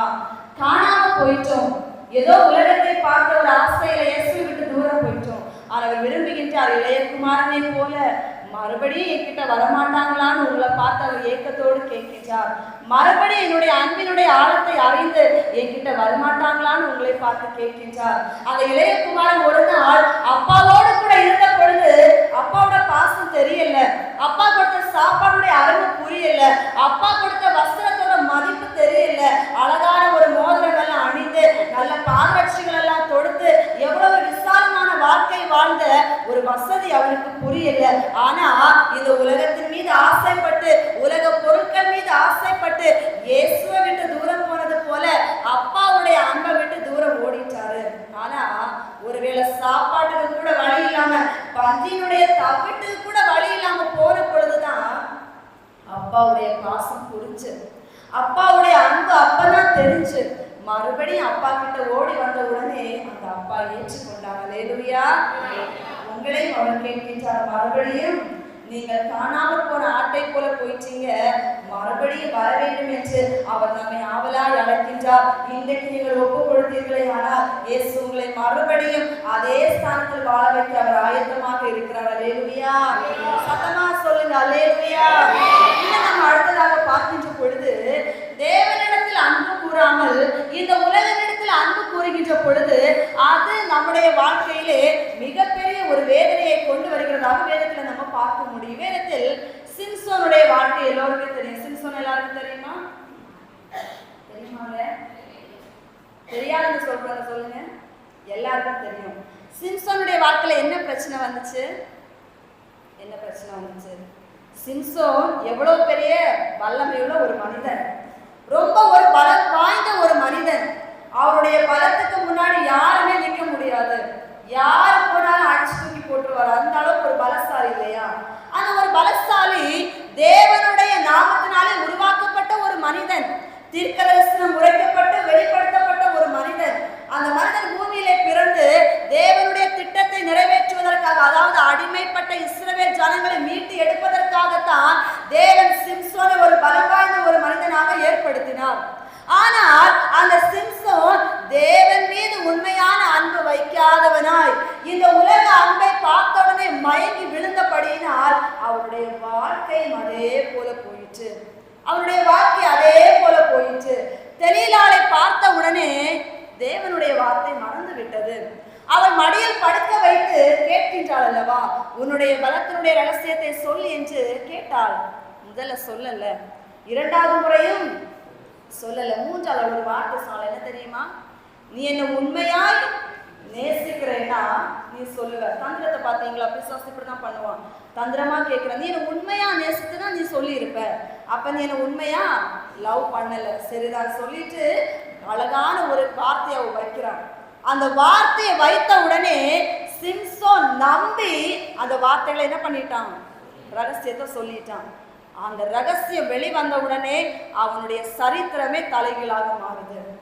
எத்தனை தூரம் அடிமைப்படுத்தப்பட்ட ஜனங்களை மீட்டு கொண்டு வருவதற்கு உருவாக்கப்பட்ட மனிதன் மாவரைச்சிட்டு இருக்கிறான். போய் உட்கார்ந்துட்டு மாவரைச்சிட்டு இருக்கிறான். கண்கள் பிடுங்கப்பட்ட ஒரு குருடனாய் நிலைநிறுத்தப்பட்டான். காரணம் என்ன? என் அன்பு ஜனமே, தேவன் மீது ஒரு மனிதன் அன்பு வைக்காமல் அவன் இந்த உலக அன்புக்கு அடிமைப்பட்டு விட்டால் அவனுடைய வாழ்க்கை இப்படித்தான் ஆகும் என்பதற்கு சிம்சோன் ஒரு எடுத்துக்காட்டு. அல்லேலூயா. அன்பு வாழ்ந்த பிள்ளைகள் இருக்கீங்க, பெரியவங்க இருக்கிறீங்க. கர்த்தர் சொல்ல விரும்ப ஒரு காரணத்தான் நான் சொல்லிக்கிட்டேன். இந்த உலக அன்பு மாயை, மறந்துடாதீங்க. உலகத்துல எந்த மனுஷங்களை அதிகமா நேசிச்சாலும் நம்பிடாதீங்க. அந்த அன்பு உங்களை ஏமாற்றும். அந்த அன்பு உங்களை வேதனைக்குட்படுத்தும். அந்த அன்பு உங்களுடைய எதிர்காலத்தையே சிதைத்து விடும். டெய்லி நியூஸ் பேப்பர்ஸ் ரீட் பண்ணி பாருங்க, எத்தனை வாலிப பிள்ளைகளுடைய வாழ்க்கை தலைகீழாக போய் கொண்டிருக்கிறது. அழகை நம்பி ஏமாந்த பிள்ளைகள் அநேகம் உண்டு. அறிவை நம்பி ஏமாந்த பிள்ளைகள் அநேகம் உண்டு. வீணான மாயான வார்த்தைகளை நம்பி ஏமாந்த பிள்ளைகள் அநேகம் உண்டு. அவங்க பேசுகிற வார்த்தை இனிமையாக இருக்கிறதே என்று கேட்டு தங்களுடைய எதிர்காலத்தை சிதைத்து போட்ட வாலிபர்கள் ஏராளமான பேர் உண்டு. அன்பு சொல்லுங்க, ஏராளமான வாலிப பிள்ளைகள் மட்டும் அதற்கு இன்னைக்கு நிகர் அல்ல. திருமணமானவர்கள் கூட எத்தனை பேர் இன்னைக்கு சொந்த கணவனை கொஞ்சம் புதைக்கிறாங்க, சொந்த மனைவியை கொஞ்சம் புதைக்கிறாங்க. ஒரு சில மாதங்களுக்கு முன்பதாக கேள்விப்பட்ட ஒரு செய்தி, நீங்களும் கேள்விப்பட்டிருப்பீங்க. தன்னுடைய சொந்த மனைவியை வெட்டி குக்கர்ல வேக வைத்து அந்த இடத்துல காய வைத்து பொடியாக கரைக்க வேண்டும் ஒரு தீர்மானத்தோடு கூட ஒரு கணவனுடைய செய்தி கேட்டிருப்பீங்கன்னு நினைக்கிறேன். உலக அன்பு வேதனை நிறைந்தது. உலக அன்பு உங்களை மிகவும் மிகவும் ஒரு கொடுமையான பாதாளத்துல கொண்டு போக வல்லது, மறந்துடாதீங்க. அல்லேலூயா. வாலிபம் இளவயதும் மாயை, அது ஒரு கடந்து போகின்ற ஒரு காணல் நீர். நம்ம இன்றைக்கு ஒரு தீர்மானம் எடுக்கணும். இயேசுவின் அன்பை விட எனக்கு இந்த உலகத்துல எந்த அன்பு முக்கியம் இல்லை. இன்னைக்கு நம்ம ஒப்பு கொடுக்கணும். அது வாலிப பிள்ளைகளாலும் சரி, யாரானாலும் சரி, உங்க இருதயத்துல வீணான எந்த மனுஷனுக்கு இடத்தை கொடுக்காதீங்க. வீணான எந்த ஒரு மனிதன் அன்பு காட்டினாலும் நம்பி போகாதீங்கன்னு சொல்றேன். யாருடைய அன்பு நமக்கு தேவையில்லை. இன்னைக்கு சொல்லுங்க, அம்மா அப்பா என்னுடைய கணவன் மனைவி அன்பெல்லாம் எனக்கு வேண்டாமா? வேணும். அவங்க அன்பு வேணும். உங்களுக்கு கொடுக்கப்பட்ட உறவுகளை உண்மையா நேசிங்க. அது உங்க கூட இருக்கும்படிக்கு இயேசுவை முதலாவது நேசிங்க. அல்லேலூயா. வேதத்துல ஒரு நிகழ்வை நான் சுட்டி காட்ட விரும்புகின்றேன். தாவீதுடைய மகனுடைய பேர் அம்மோன். அந்த தாமார், நல்லா தெரியும் நினைக்கிறேன். அது அப்சலோமுடைய சகோதரி தான் தாமார். அம்மோன் வந்து தாவீதுக்கு இனி ஒரு மகன். 2 பேருமே வேறு அம்மாக்களுக்கு பிறந்தவங்க தான், ஆனா ஒரே அப்பாவுடைய பிள்ளைங்க, சகோதர சகோதரிகள். இந்த அம்மோனுக்கு தாமாரை பார்க்கணும்னு ஒரு இச்சை, சகோதரி என்று கூட என்பதனை மறந்து அதற்கு மேல அவ போய் இவளை எப்படியாவது தன் வசப்படுத்திக் கொள்ளணும்னு ஒரு முடிவை பண்ணிட்டான். அதனால வியாதிப்பட்டவனை போல படுத்திருக்கிறான். பார்ப்பதற்கு அப்பா வராங்க தாவீது. என்ன உனக்கு பிரச்சனை கேட்ட உடனே, நான் ரொம்ப வியாதிப்பட்டு இருக்கிறேன், என்னுடைய சகோதரியாகிய தாமாரை அனுப்புங்க, அவன் எனக்கு பலகாரம் சுட்டு தரணும், அதை சாப்பிடணும்னு எனக்கு ஆசையா இருக்குன்னு கேட்கிறான். அப்ப எந்த அப்பாவானாலும் சொந்த சகோதரனுக்கு தானே சகோதரி வந்து பணம் சுட்டு கொடுக்காது, எந்த தப்பும் இல்லைன்னு சொல்லிட்டு அனுப்பி வைப்பாங்க இல்லையா? அப்படிதான் தாவீதும் அனுப்பி வச்சாரு. தாமார் நம்பி தன்னுடைய சகோதரன், அண்ணனோ தம்பியோ யாரோ தெரியல, பண்ணை சுட்டு கொடுக்கிறார். உடம்பு சரியில்லாம படுத்திருக்கிறான். நான் கொடுக்குற பண்ணத்தை அவன் சாப்பிட்டா அவனுக்கு ஒருவேளை பலன் கிடைக்குமா இருக்கணும்னு நம்பி பாசமா கொடுக்க போறான். அவன் சொன்ன வார்த்தை, நீ அங்க இருந்துட்டு தர வேண்டாம், அறைக்குள்ள கொண்டு வான்னு சொல்லி அழைக்கிறான். இவ்வளவு நம்பி கொண்டு போனா என்ன வாயிச்சு அவருடைய வாழ்க்கையே சிதைந்து விட்டான். சொந்த சகோதரன் செய்த வேலை. அப்ப இந்த உலகத்துல நீங்க யாரை நம்புவீங்க? யார்கிட்ட அன்பு பாராட்டுவீங்க? நான் கேட்கிறேன். உண்மையா ஏமாற்றாத அன்பை நம்மளால இன்னைக்கு நிலைநிறுத்த முடியல. ஆனா ஏதோ ஒரு மனுஷன் காட்டுகிற அண்ணா, அக்கா, தம்பி, தங்கச்சின்னு கூப்பிட்ட உடனே போய் அன்பை என்ன பண்றோம்? இதுதான் உண்மையான அன்பு. அநேக பிள்ளைகள் சொல்லி கேட்டிருக்கிறேன், எங்க வீட்டுல எங்களுக்கு அன்பே கிடைக்கல, எங்களை எப்ப பார்த்தாலும் கோவப்படுறாங்க, திட்டுறாங்க, கண்டிக்கிறாங்க. ஆனா அந்த பிள்ளை எங்ககிட்ட எவ்வளவு அன்பா இருக்கு தெரியுமா? அவங்க எவ்வளவு எங்களை நேசிக்கிறாங்க தெரியுமா? எவ்வளவு எங்களை கேர் பண்றாங்க தெரியுமா? எவ்வளவு எங்ககிட்ட பாசம் காட்டுறாங்க தெரியுமா? இத மாதிரி ஒரு அன்பு எங்கேயுமே எங்களுக்கு கிடைக்கல, நாங்க அவங்க கூட இருந்தா சந்தோஷமா இருப்போம்னு நினைக்கிறோம்னு சொல்லி மொத்தமா சந்தோஷத்தையே இழந்துட்டு நிக்கிறாங்க. மொத்தமா சந்தோஷத்தை இழந்துட்டு நிக்கிறீங்க. அன்பு ஜனமே, இன்னைக்கு சோசியல் மீடியாஸை ஓபன் பண்ணா பார்க்க முடியல. ஒரு இன்ஸ்டாகிராம் ஓபன் பண்ணா அங்க ஒருத்தி வந்து பேசுறா, ஃப்ரெண்ட்ஸ் ஆப் இருக்கு, டோஸ்ட் ஆப் இருக்கு, ஓபன் பண்ணுங்க, தனியாவா இருக்கிறீங்க, இதை ஓபன் பண்ணுங்க, இதுல பேசலாம், வீடியோ கால் பேசலாம், ஆடியோ கால் பேசலாம், இதுல சேட் பண்ணலாம், ஷேர் பண்ணலாம்னு சொல்லிட்டு பேசிட்டு இருக்கிறா. இதை கேட்டு எத்தனை வாலிபர்கள் உள்ள போறாங்க, எத்தனை வாலிபர்கள் போகிறாங்க கேட்கிறேன். இதை சோசியல் மீடியா அக்கௌண்ட்டை வச்சுட்டு எத்தனை குடும்பங்கள பிரச்சனை, ஏதோ தேவையில்லாத முகம் தெரியாத மனுஷங்கிட்ட பேசி வீணான குடும்பத்துக்குள்ள பிரச்சனை உருவாக்கி டிவோர்ஸ் வரைக்கும் போன பிரச்சனை அநேகம் உண்டு. எனக்கு தெரிந்தவங்களே இருக்கிறாங்க, அநேகம் உண்டு உலகத்துல. எனக்கும் என் ஹஸ்பண்டுக்கு ஃபேஸ்புக், இன்ஸ்டாகிராம் இருக்கான ஒரே ஃபேஸ்புக் தான் நாங்கள் 2 பேருமே பயன்படுத்திட்டு இருக்கிறோம். ஒரே இன்ஸ்டாகிராம், ஒரே ஃபேஸ்புக், 2 பேருக்குமே ஒன்று தான் இருக்கு. அவங்க என்ன பயன்படுத்துறாங்கன்னு எனக்கு தெரியும், நான் எதை பார்க்குறேன்னு அவங்களுக்கு தெரியும். ஏன்னா நமக்கு அது பிரச்சனையே இல்லை. அது நம்ம என்ன அப்படி விசேஷமா இருக்கிறதுல, நான் அதை பார்க்குறேன்னா நான் ஆண்டவருடைய பாடல்களை கேட்பேன், ஏதாவது தேவனுடைய வார்த்தைகளோட அதை கேட்பேன். நான் தினமும் யூடியூப்ல வந்து தேவனுடைய வார்த்தையை நான் போடுறத அதிலே நான் ஷேர் பண்ணுறோம், அவ்வளோதான். அதுக்கு தான் நான் யூஸ் பண்ணுறேன். நன்மைக்காக பயன்படுத்தினால் யாரும் எதுவும் செய்ய போறது கிடையாது. ஆனா மறைமுகமா இன்னைக்கு பயன்படுத்துறேன்னு சொல்லிட்டு உங்க ஆத்மாவை சிதைத்து கொண்டிருக்கிறீங்க. தயவு செய்து மனம் திரும்புங்கள் என்று கர்த்தர் பேசிக் கொண்டிருக்கிறார். அல்லேலூயா. எல்லாவற்றையும் அனுபவிக்க அதிகாரம் இருந்தாலும் எல்லாம் நமக்கு தகுதியானது அல்ல. என அன்பு ஜனமே, எல்லாம் தகுதியானது அல்ல. நம்ம ஒரு பிரசங்கம் பண்ணுகிறேன், நானே ஒரு ஊழியக்காரியா நிற்கிறேன், நான் மறைமுகமா ஒரு தப்பு பண்ணா கூட அதுக்கேற்ற பலன் எனக்கு கிடைத்துதான் தீரும். நான் எவ்வளவு உங்ககிட்ட பேசினாலும் என்னுடைய அளவை அவர் நிறுத்து பார்க்கிறவராக இருக்கிறார். என்னுடைய பேச்சு, என்னுடைய இருதயம், என்னுடைய சிந்தை, என்னுடைய வழிகள் எப்படி இருக்கு என்று அவர் அறிந்துதான் என்னை நடத்துகிற தெய்வமாக இருக்கிறாரே தவிர எனக்கு ஒரு நியாயம், உங்களுக்கு ஒரு நியாயம் அப்படி இல்லை. நீங்க எல்லாருமே, நம்ம எல்லாருமே ஒண்ணுதான் அவருடைய பார்வைக்கு. அவருடைய பிள்ளைகள், அவருடைய பார்வைக்கு அவருடைய பிள்ளைகள். அவர் விரும்புவது அவர் சொல்லுகிற வழியில நீங்களும் நானும் நடக்கணும். நடந்தால் உங்களுக்கு பாதுகாப்பு. அல்லேலூயா. அதான் தாவீது சொன்னார், தேவனிடத்தில் அன்பு கூறுகிற மனுஷனை அவர் காப்பாற்றுகிறார், காப்பாற்றுகிறார்.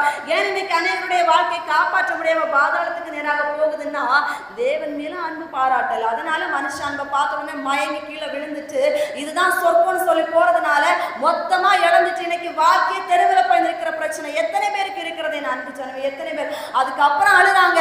அன்னைக்கு நான் அம்மா சொன்னதை கேட்டிருக்கலாம், அப்பா சொன்னதை கேட்டிருக்கலாம், ஆண்டவருடைய சித்தத்தை நான் வந்து கேட்டிருக்கலாம், இன்னைக்கு நான் இப்படி ஒரு பாட பெற வேண்டுமான அழுகிற எத்தனை பிள்ளைகளை நான் கவனித்திருக்கிறேன். பிறகு அழுது என்ன பிரயோஜனம்? பிறகு அழுது என்ன பிரயோஜனம்? ஆண்டவர் கொடுத்த வாய்ப்பை வலுவ விட்டுட்டு அதுக்கப்புறம் உட்கார்ந்து அழுது பிரயோஜனம் இல்லை என் அன்பு ஜனமே. அல்லேலூயா. இயேசு உங்களை ரொம்ப நேசிக்கிறார், அதை பார்க்கிறேன். அதனாலதான் இன்னைக்கு இந்த வார்த்தைகளை அவர் உங்கள்கிட்ட பேசி கொண்டிருக்கின்றார். நம்ம எல்லாருமே அவருடைய அன்புக்குள்ள நிரப்பட இந்த ஆலயத்துல இன்னைக்கு காலம் 9 மணிக்கு ஆராதனை. எத்தனை பேர் அதிக நேரமா வந்து உட்கார்ந்து இருந்தீங்க? நான் பார்த்தேன், சுமார் ஒரு 9 பேர் தான் இருந்தீங்க. மீதி பேர் எங்க போனீங்க? அல்லேலூயா.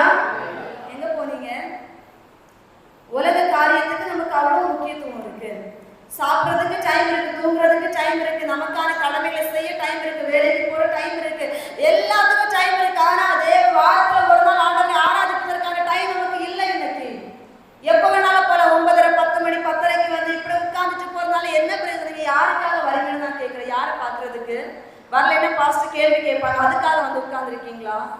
ஆலயத்துக்கு வர்றது பாஸ்டருக்காக அல்ல. பாஸ்டர் உங்களை பரலோகத்துக்கு கொண்டு போக முடியாது, அவருடைய கடமை அவர் உண்மையா செய்கின்றார். ஆனால் பிரதிபலனை நீங்கள் பெற்றுக்கொள்ளணும்னா நீங்க அதுக்கு சரியா இருக்கணும். அல்லேலூயா. என் மீது கோபம் கொண்டால் எனக்கு பிரச்சனை இல்லை. ஏனென்றால் கர்த்தருடைய ஊழியத்தை உள்ளதை உள்ளதென்றும் இல்லதை இல்லதென்று சொல்லிவிட்டு போகாவிட்டால் எனக்கு நான் தேவன்கிட்ட கணக்கு கொடுத்துதான் ஆக வேண்டும். வருகையில நீ அங்க போய் நின்றுட்டு அவங்க முகஸ்துதி பண்ணிட்டு எல்லாம் நல்லா இருப்பேன்னு சொல்லிட்டு நான் போனேன்னா அங்க எத்தனை ஆத்துமாக்கள் இப்பேற்பட்ட கீழ்ப்படியாம நிலைமையில இருந்தாங்க. நீ ஏன் சொல்லாம என்கிட்ட அவர் கேட்பார். அன்பு ஜனமே, என்னுடைய கடமை அது. மனம் திரும்புங்க, மனம் மாறுங்க, சுகம் வேண்டும், விடுதலை வேண்டும், உண்மைதான். அதை பார்க்கலும் முதலாவது கீழ்ப்படுதல் ரொம்ப அவசியம். பலிகள் இடுவதை பார்க்கலும் கீழ்ப்படுதலே உத்தமம். என் அன்பு ஜனமே, ஏலியினுடைய பிள்ளைகள் கீழ்ப்படியாம போனாங்க. ஆனா ஏலி தேவனுடைய ஊழியக்காரன். ஏலியினுடைய பிள்ளைகளுடைய வாழ்க்கை எப்படி இருந்துச்சு? எப்படி இருந்துச்சு? ஒரு கீழ்ப்படியாமை நிலைமை, பாவம் நிறைந்த ஒரு வாழ்க்கை. அதை பார்த்த தேவன் என்ன சொன்னார்? அந்த பிள்ளைகளை அடிப்பேன் என்று சாமுவேல் தீர்க்கதரிசி கர்த்தர் பேசினார். பேசிவிட்டு சொன்ன வார்த்தை, அவங்க பாவத்துக்கு காணிக்கை கொடுத்தால் கூட நான் மன்னிக்க மாட்டேன், பலி செலுத்தினா கூட மன்னிக்க மாட்டேன், நான் செய்ய நினைக்கிறத செய்தே தீர்வேன் என்று சொன்னார். எதனால? கீழ்ப்படியாமை இல்லை, கர்த்தர் மீது ஒரு அன்பு இல்லை, அந்த இடத்துல தேவ பயம் இல்லை. அன்பு ஜனமே, நம்ம யாரா இருந்தாலும் சரி, நானா இருந்தாலும் சரி, நான் ஊழியம் செய்யறேன், என்னுடைய பிள்ளையை நான் அதற்கேற்ற நிலைமையில வளர்க்க வேண்டிய பொறுப்பு என்கிட்ட இருக்கு. நான் மட்டும் ஊழியம் செஞ்ச பிள்ளை எப்படி வாழ்த்தோன்னு விட்டுட்டா அது ஒரு அழகு கிடையாது. அது ஒரு அழகு கிடையாது. நம்முடைய வழிகள் தேவனுக்கு உண்மைதாக எப்படிப்பட்டதாக இருக்குது என்று ஆராய்ந்து அறிந்து கொண்டு மனம் திரும்புங்கள். அல்லேலூயா. மனம் திரும்புங்கள், பரலோக ராஜ்யம் சமீபித்திருக்கிறது. ஆண்டவருடைய வருகையின் போது அநேக கேள்விகள் நமக்கு உண்மைதாக வைக்கப்படும், மறந்துடாதீங்க. உங்களுக்கு கொடுத்த சரீரத்தை எப்படி பயன்படுத்துறீங்கன்னு ஒரு கேள்வியை வைப்பாருன்னா என்ன பதில் சொல்லுவீங்க? நம்ம கொடுக்கப்பட்ட சரீரம் தேவனுடைய ஆலயம். இந்த ஆலயத்தை ஒருவர் கெடுத்தால் அவனை நான் கெடுப்பேன் என்று அவர் சொல்லி இருக்கின்றார். அப்ப இந்த ஆலயமாக இந்த சரீரத்தை தீட்டுப்படுத்தாம வைத்திருக்க வேண்டிய ஒரு பொறுப்பு நம்ம கிட்ட இருக்கு. நம்ம உடைகிற ஆடையா இருக்கலாம், நம்ம ஒரு வஸ்திரம் தரிக்கிறதா இருக்கலாம், நம்ம பயன்படுத்துகிற ஒரு பொருளா இருக்கலாம். அந்த அளவிற்கு பயபக்தி இருக்கும். உங்களை பார்க்கிற ஒருவர் தேவனுடைய சாயலை பார்க்கும்படி இருக்க வேண்டுமே தவிர உங்களை பார்க்கிறவர் உங்களை அழகை ரசிக்கத்தக்கதாக அந்த ஒரு உடை அணிவது இருக்கக்கூடாது. அது ஆணா இருந்தாலும் சரி, பெண்ணா இருந்தாலும், யாரா இருந்தாலும் சரிதான். அல்லேலூயா. உண்மையை அன்பு ஜனமே, இந்த சரீரம் தேவன் வாசம் செய்கிற ஆலயம். இதை கவர்ந்து இழுக்கத்தக்க கவர்ச்சிகரமான ஒரு பொருள் காட்சி கிடையாது. கர்த்தருடைய ஆலயத்தை சரியா பயன்படுத்துங்க. வேதம் சொல்ல தகுதியான வஸ்திரம் இருக்கிறது. வேதத்துல தகுதியான வஸ்திரம். ஆலயத்துக்கு போகும்போது நடையை காத்துக்கொள்ள என்று கர்த்தர் சொல்லி நம்ம எப்படி இன்னைக்கு வருகின்றோம்? தேசத்துல பல இடங்களுக்கு ஆலயத்துல போகும்போது எனக்கே வேதனையா இருக்கு. பல இடங்கள்ல தேவனுடைய வார்த்தையை கொடுக்க போற சிலர்களை சொல்லலாமா என்று நினைப்பேன். பக்கத்துல போய் அந்த அளவுக்கு வேதனையா இருக்கும். இப்படியுமா வராங்க ஆலயத்துக்கு? ஏதோ ஃபேஷன் ஷோக்கு போற மாதிரி. ஆண்டவர் அதை விரும்புறாரா? அந்த ஆலயம் சரியாகி ஆலயத்துல வாசம் பண்ண முடியுமா நான் கேட்கிறேன். உங்க கையில கொடுக்கப்பட்ட பொருட்களை எப்படி பயன்படுத்துனீங்கன்னு கேட்பாங்க. நீங்க என்ன பதில சொல்லுவீங்க? உங்களுக்கு கொடுத்த நேரத்தை நீங்க எப்படி பயன்படுத்துறீங்கன்னு கேட்பாரு. என்ன பதில சொல்லுவீங்க? ஒவ்வொரு கேள்வியா கேட்பாரு. கொடுத்த குடும்பத்தை நீ எப்படி நடத்தினாய்? கொடுத்த ஊழியத்தை நீ எப்படி நடத்தினாய்? கொடுத்த தாளத்தை நீ எப்படி பயன்படுத்தினாய்? உன்னை எடுக்கப்பட்ட ஸ்தானத்துல நீ எப்படி நடந்தாய்? எல்லாவற்றுக்கும் கேள்விகள் உண்டு. யாரா இருந்தாலும் அவர் கேட்கின்ற கேள்விகளுக்கு பதில் இருக்கிறதா என்று ஆராய்ந்து பாருங்க. வேதத்தின்படி நம்ம சரியா இருக்கிறோமான்னு இங்க ஃபர்ஸ்ட் உங்களை ஸ்கேன் பண்ணி பாருங்க. நீங்க எங்க இருக்கிறீங்கன்னு சொல்லிட்டு இதுல நீங்க கைவிடப்பட்டீங்கன்னா வருகையில காணப்பட முடியாது. அன்பு ஜனமே, இந்த சபையினுடைய பேரை கடைசி கால சீயோன் எழுப்புதல் சபை நான் பார்த்தேன். இந்த கடைசி காலத்துக்கு நேராக உங்களை நடத்திட்டு போற ஒரு சபையை கர்த்தர் கொடுத்திருக்கிறாரு. அங்க கடைசியில காணாமல் போகாமல் இருக்கும்படி ஜாக்கிரதை உள்ளவங்களா இருங்க. கடைசி காலத்துல காணப்படணும்னா நம்முடைய வாழ்வின் வழிகள் அதற்கு ஏற்ற பிரகாரமா இருந்தால் மட்டுமே வருகைக்குள் பிரவேசிக்க முடியவே தவிர அசட்டைத்தனமா இருந்து விட்டு கடைசி நேரத்துல சிலவங்க நினைப்பாங்க கடைசி நேரத்துல மனம் திரும்பிடலாம், கடைசி நேரத்துல ஆண்டவர்கிட்ட போய் காலில் விழுந்துடலாம், அவருக்கு உங்களை அரியன் என்று சொல்லிவிடுவார். ஜாக்கிரதை என் அன்பு ஜனமே. கர்த்தருடைய வருகைக்கு நம்ம ஒப்பு கொடுக்க வேண்டும். வேதத்துல அழகான ஒரு வசனம் இருக்கிறது. வெளிப்படுத்தின விசேஷம் 2ஆம் அதிகாரம் 4வது வசனத்தை எல்லோரும் எடுத்து வாசியுங்கள். வெளிப்படுத்தின விசேஷம் 2ஆம் அதிகாரம் அதனுடைய 4வது வசனம். ஆனாலும் நீ ஆதியில் கொண்டிருந்த அன்பை விட்டாய் என்று உன் பேரில் எனக்கு குறை உண்டு. எபேசு சபையை பார்த்து சொன்ன வார்த்தை. நீங்க கேளுங்க உங்ககிட்ட, ஆதில இருந்த அதே அன்பு உங்ககிட்ட இருக்கான்னு சொல்லிட்டு, ஆதில இருந்த பயபக்தி, ஆதில இருந்த ஜெப வாழ்க்கை, ஆதியில வேதத்தில் இருந்த ஒரு வாஞ்சை, ஆதில இருந்த அதே விசுவாசம் இன்னைக்கு உங்ககிட்ட எவ்வளவா இருக்கு? ஸ்கேன் பண்ணி பாருங்க. உங்ககிட்ட நீங்க கேள்வி எழுப்புங்க. ஆண்டவர் கேட்கிறார் நம்ம கிட்ட, ஆதியில இருந்த அன்பை நீ விட்டாய் என்று உன் பேரில் எனக்கு குறை இருக்கிறது நம்மை பார்த்தவர் பேசுகின்றார். நான் ஒரு நாட்கள்ல இயேசுவை அறியாத நாட்கள்ல கூட சின்ன பிள்ளையா இருக்கும் போது எங்க அம்மா எங்களை 5 மணிக்கு முன்னாடி எழுப்பி விட்டுருவாங்க சாதாரண ஒரு விக்கிரகத்தை சேவிப்பதற்கு. அதிகாலையில 5 மணிக்கு எழுப்பி குளிர்ந்த தண்ணீர்ல போய் குளிக்கணும். சுடு தண்ணி எல்லாம் கிடையாது, குளிர்ந்த தண்ணில போய் குளிச்சுட்டு, அது மழை காலமோ வெயில் காலமோ என்ன காலமோ அது தெரியாது, குளிச்சுட்டு வந்து அந்த ஃபர்ஸ்டாக அந்த விக்கிரகத்துக்கு வந்து நான் தீபாராதனை எல்லாம் பண்ணி சாஷ்டாங்கமாய் விழுந்து பணிந்து அதையெல்லாம் நிறைவேற்றின பிறகு எங்களுக்கு சாப்பாடு தண்ணி கூட தருவாங்க. அவ்வளோ ஒரு கீழ்ப்படுதலோடு கூட அந்த காரியத்தை செய்யணும்னு எங்களுக்கு ஒரு கட்டாயம். வாரத்துல ஞாயிற்றுக்கிழமை, செவ்வாய்க்கிழமை, வெள்ளிக்கிழமை நாங்கள் அவ்விடத்துல புண்ணிய ஸ்தலங்களுக்கு போகாத நாட்களே இல்லை. ஸ்கூலுக்கு போனாலும் சாயங்காலம் வந்து கண்டிப்பா போவோம். பால் அபிஷேகம் என்று ஒவ்வொரு அபிஷேகத்திற்கான சாதனங்களை வாங்கிட்டு போய் அங்க போய் கோவிலை சுத்துறது, அங்கே உட்கார்ந்து இருக்கிறது, எல்லா காரியங்களும் ஒரு வாரம் கூட மிஸ் பண்ணது கிடையாது. 6 மணிக்கு தான் அங்க வந்து சாமி தரிசனம்னு சொல்லுவாங்க. நாங்க 5 மணிக்கு அங்க போய் உட்கார்ந்துருவோம். அந்த அளவிற்கு அந்நாட்கள் அங்க ஒரு பக்தி வைராக்கியத்துல இருந்தால்தான் கர்த்தர் இங்கே தேவன் பிரித்து கொண்டு வந்து இன்னைக்கு அவருக்குள்ள நிலை நடத்தி இருக்கின்றார். இன்னைக்கு நம்ம கிட்ட ஆதி அன்பு எப்படிங்க இருக்கு நான் கேட்கிறேன். ஒரு நாட்கள்ல ஆலயமே கதின்னு வந்து இருந்தவங்களே நான் பார்த்திருக்கிறேன். ஆதியில வேதத்தின் மீது அவ்வளவு வாஞ்சையோடு கூட தேவ வார்த்தைகளை எல்லாம் கேட்டு அதிகாலையில எழுந்து ஜெபித்து அதிகாலையில தேவனை தேடுகிற ஒரு பழக்கம் அநேகருக்குள் இருந்திருக்கான இன்னைக்கு இருக்கு. அதிகாலையில ஜெபிப்பேன்னு சொல்றீங்களா? அல்லேலூயா சொல்லுங்க. எத்தனை பேருடைய கை தூக்குனீங்க? கொஞ்சம் உயரமா. மீதி உள்ளவங்க 7 மணிக்கு எழுப்புவீங்க. எத்தனை மணிக்கு? அதிகாலைனா எப்போ? அங்க 6 மணிக்கு முன்னாடி. 3 மணி 4 மணி 12 மணிக்கு அப்புறம் எல்லாமே அதிகாலையில இல்லையா? நேரப்படை எழுப்பி ஆண்டவரை தேடுறது. இன்னைக்கு நமக்கு நல்ல பழக்கம் இருக்கா? எத்தனை பேர்கிட்ட இருக்கு? அப்ப இல்லாதவங்க என்ன பண்ணணும்? என்கிட்ட பதில் இல்லை, அவர்கிட்ட தான் இருக்கு. அல்லேலூயா. நியாயத்திற்கு எனக்கு அதிகாரம் கொடுக்கல, சொல்ல வேண்டிய கடமட்டம் தான் என்கிட்ட இருக்கு. அதை மாற்ற வேண்டிய தன்மை உங்ககிட்ட இருக்கு. நீங்க மனம் பொருந்தி செவி கொடுத்தால் தேசத்தின் நன்மையை புசிப்பீர்கள். அவ்வளவுதான் என் அன்பு ஜனமே. இதை கேட்ட இந்த வார்த்தையின்படி அவர் உங்களை மன்னிக்க விரும்புகின்றார். மன்னிக்க அவர் ஆயத்தம். நீங்கள் மனம் திரும்ப ஆயத்தம் என்றால் உங்களை மன்னிக்க அவர் ஆயத்தம். இந்த சத்தியம் இந்த சபைக்கு மிக முக்கியமானது என்று என்னுடைய இருதயத்திற்கான ஒரு ஏற்புடையதாக தெரிவித்தபடி நான் இந்த இடத்துல பேசியிருக்கிறேன். தயவு செய்து அன்பு ஜனமே, அடுத்த வாரத்தில் இருந்தாவது ஆலய காரியங்களுக்கும் சரிதான், கர்த்தருக்குரிய காரியங்களும் சரிதான், அவரை நேசிக்கிற காரியங்களும் சரிதான்.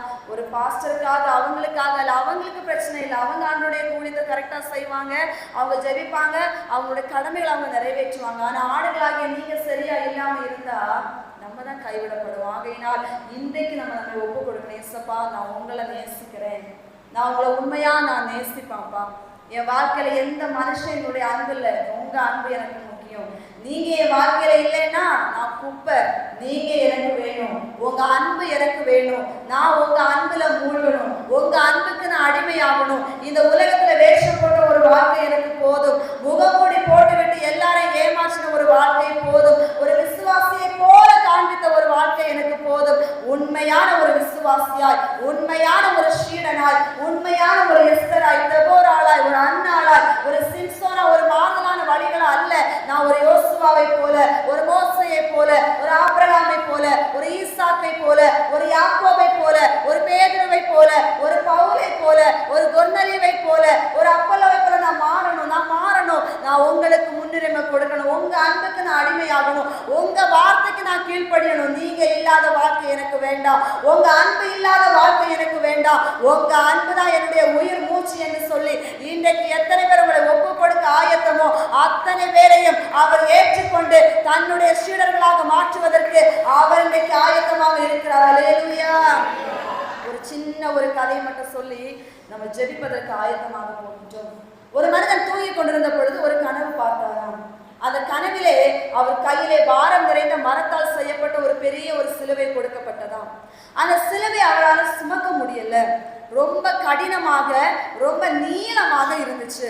அப்போ அவர் அதை இழுத்து இழுத்து இழுத்து இழுத்து கொண்டு போயிட்டே இருக்கிறாரு. ஒரு இடத்துல காட்டுல வருகிற பொழுது ஒரு மனிதன் மரத்தை வெட்டிட்டு இருக்கிறான், அது ஒரு வாழை வச்சுட்டு. அப்போ இவருக்கு ஒரு நினைப்பு வருது, இந்த வாழை வாங்கி இந்த பாதையை வெட்டிட்டோம்னா இதை தூக்கிட்டு போறதுக்கு கொஞ்சம் எளிமையா இருக்கும்னு சொல்லிட்டு வாங்கி வெட்டிட்டாராம்.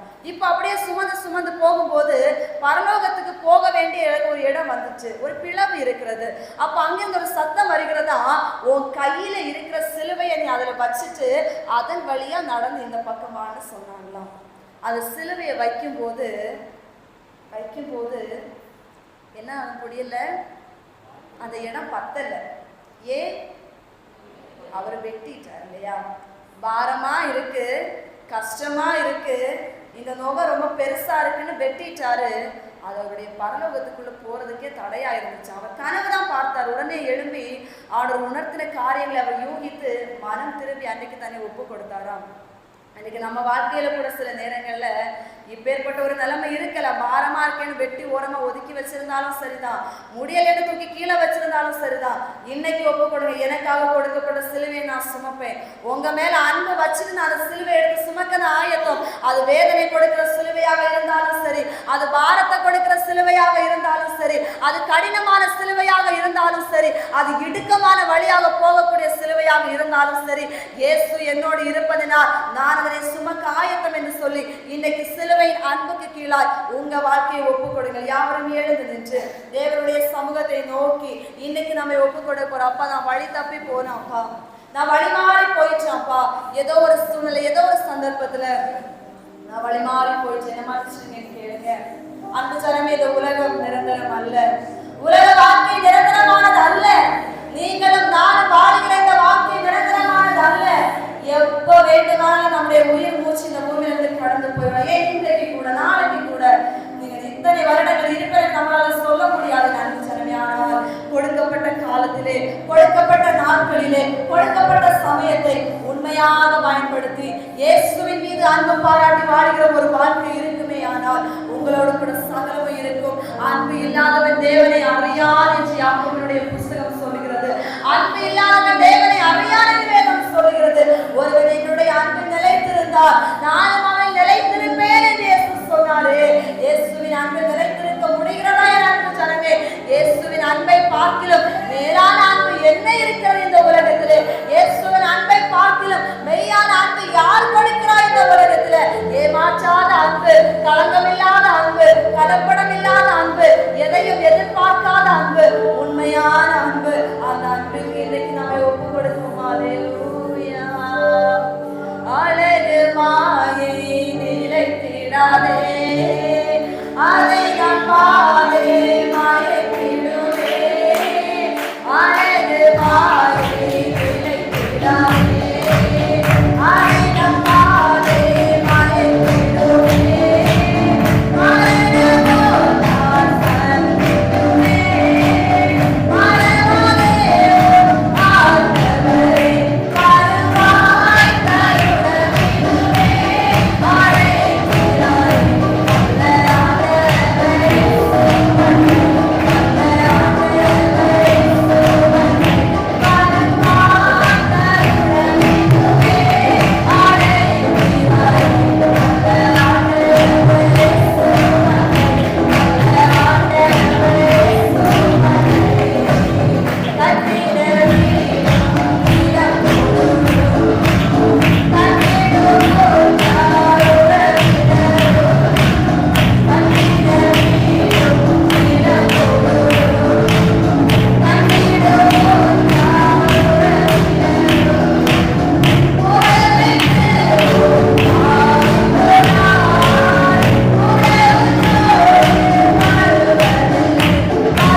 முழங்கால் படிடுங்க. யாரெல்லாம் நான் இயேசுவுக்காக உண்மையா வாழணும்னு ஆசைப்படுறேன், அவருடைய அன்பிலே நான் மூழ்கணும், அவருக்காக நான் வாழணும், அவருடைய அன்பை நான் தேசமென்று நான் நறுமணமா நான் வெளிப்படுத்தணும், நான் ஒரு வாசனை மிக்க ஒரு திறமையை நான் மாறணும்னு சொல்லிட்டு யார் யாரெல்லாம் உண்மையா வாழ்ச்சி யாரையும் நான் கட்டாயப்படுத்த மாட்டேன். கட்டாயமாய் விசனமாயும் அல்ல, உற்சாகமாய் உள்ளத்தை கொடுக்கிற மனுஷனுக்கு அவர் பிரியமா இருக்கிறாரு. யார் யாரெல்லாம் வாஞ்சிக்கிறீங்களோ அவங்க அப்படியே முழங்கால் படிட்டு தேவனை நோக்கி கேளுங்க. உங்க மேல அவர் விசேஷ ஒரு வல்லமையை ஊற்ற போகிட்டார், உங்களை அவர் தொட போகிட்டார். அவருடைய இரத்தத்தினால் உங்களை அவர் கழுவி உங்க பாவங்களை அவர் மன்னித்து உங்களை அவர் மறுரூபப்படுத்த போகிட்டார். உண்மையாய் உண்மையாய் உண்மையாய் அப்படியே வரத்துக்கு நேரம் உங்கள் கண்களையே எடுத்து பார்த்து தேவனே பாவியான என் மேல் கிருபையாய் என்று சொல்லி கேட்கிற உங்க மேல அவர் தம்முடைய அக்கினியை ஊற்றி ஏசாயா நாவை தொட்டு அசுத்த உடனே அவனுடைய வாழ்க்கையை மாற்றி அவனை அலங்கரித்தது போல இப்பொழுது ஒப்பு கொடுக்கிற ஒவ்வொரு மேலும் ஒரு அருமையான அக்கினி வல்லமையை இந்த நேரத்திலே அவர் வாழ்க்கையை ஊற்றுகின்றார், வரங்களை ஊற்றுகின்றார். ஆவியானவரே உம்முடைய வல்லமை உண்மையாய் ஒப்பு கொடுத்து உண்மையாய் ஒப்பு கொடுத்த ஒவ்வொரு பிள்ளைகள் மேலும் இந்த நாளிலே இறங்குவதாக. ஒரு கமலவ சந்தன ரீகலத ஒரு கமலவ நூர சமா ரமா ரமா கமலவ சந்தன ரீகலத ஒரு கமலவ. ஆவியானவரே ஆவியானவரே உம்மை துதிக்கிறோம். அக்கினி தேவாய் இறங்கி வரும், அபிஷேகம் தந்து வழி நடத்தும். அக்கினி தேவாய் இறங்கி வரும், அபிஷேகம் தந்து வழி நடத்தும். எஸ்ஐயா நாவை தொட்டது போல எங்களின் நாவை தொட்டருளும். எஸ்ஐயா நாவை தொட்டது போல எங்களின் நாவை தொட்டருளும். யாரை நாடாது போவேன் சொன்னீரே,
என்ன பாடுகள், என்ன உபத்திரவங்கள், என்ன தடைகள் உங்க வாழ்க்கையில இருந்தாலும் அதை இன்னைக்கு நீக்கும்படி இயேசு நாம் மத்தியிலே அவர் கடந்து வர இருக்கின்றார். நன்றி ஆண்டவரே, நன்றி ஆண்டவரே.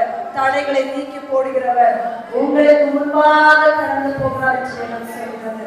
தடைகளை நீக்கி போடுகிற தெய்வமே, உம்மை நம்பி உம்முடைய வார்த்தைகளை நம்பி இயேசுவால் கூடாதது ஒன்றுமில்லை என்று சொல்லி இந்த இடத்தில் எந்தெந்த நிலைமையில பிள்ளைகள் உட்கார்ந்து இருக்கின்றார்களோ அவங்க வாழ்க்கையில இருக்கிற பலவீனமா இருக்கலாம், பாடுகளா இருக்கலாம், தடைகளா இருக்கலாம், கஷ்டங்களா இருக்கலாம், பிசாசுடைய போராட்டங்களாக இருக்கலாம், எதுவாக இருந்தாலும் இந்த வேளையில் தம்முடைய பிள்ளைகளை விடுவிக்கிற தெய்வமாய் நீர் இறங்க வேண்டும் என்று நான் செபிக்கிறேன் ஆண்டவரே.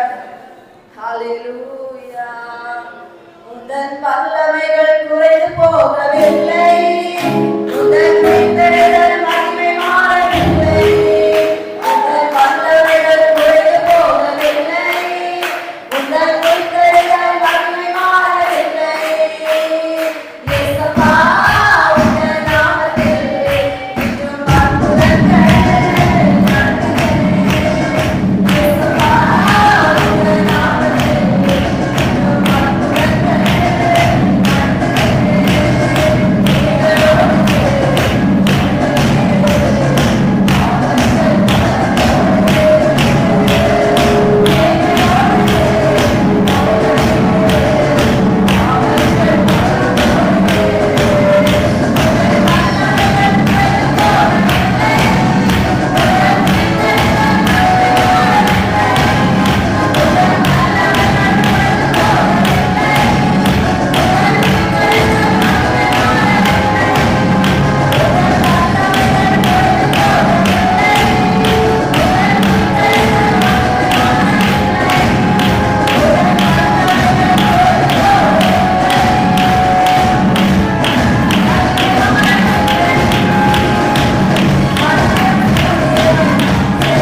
அநேகரை கத்தர் விடுவித்திருக்கின்றார்.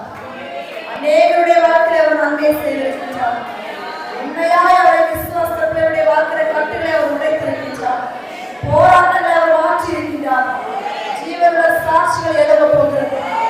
ஜீவனுள்ள சாட்சிகள்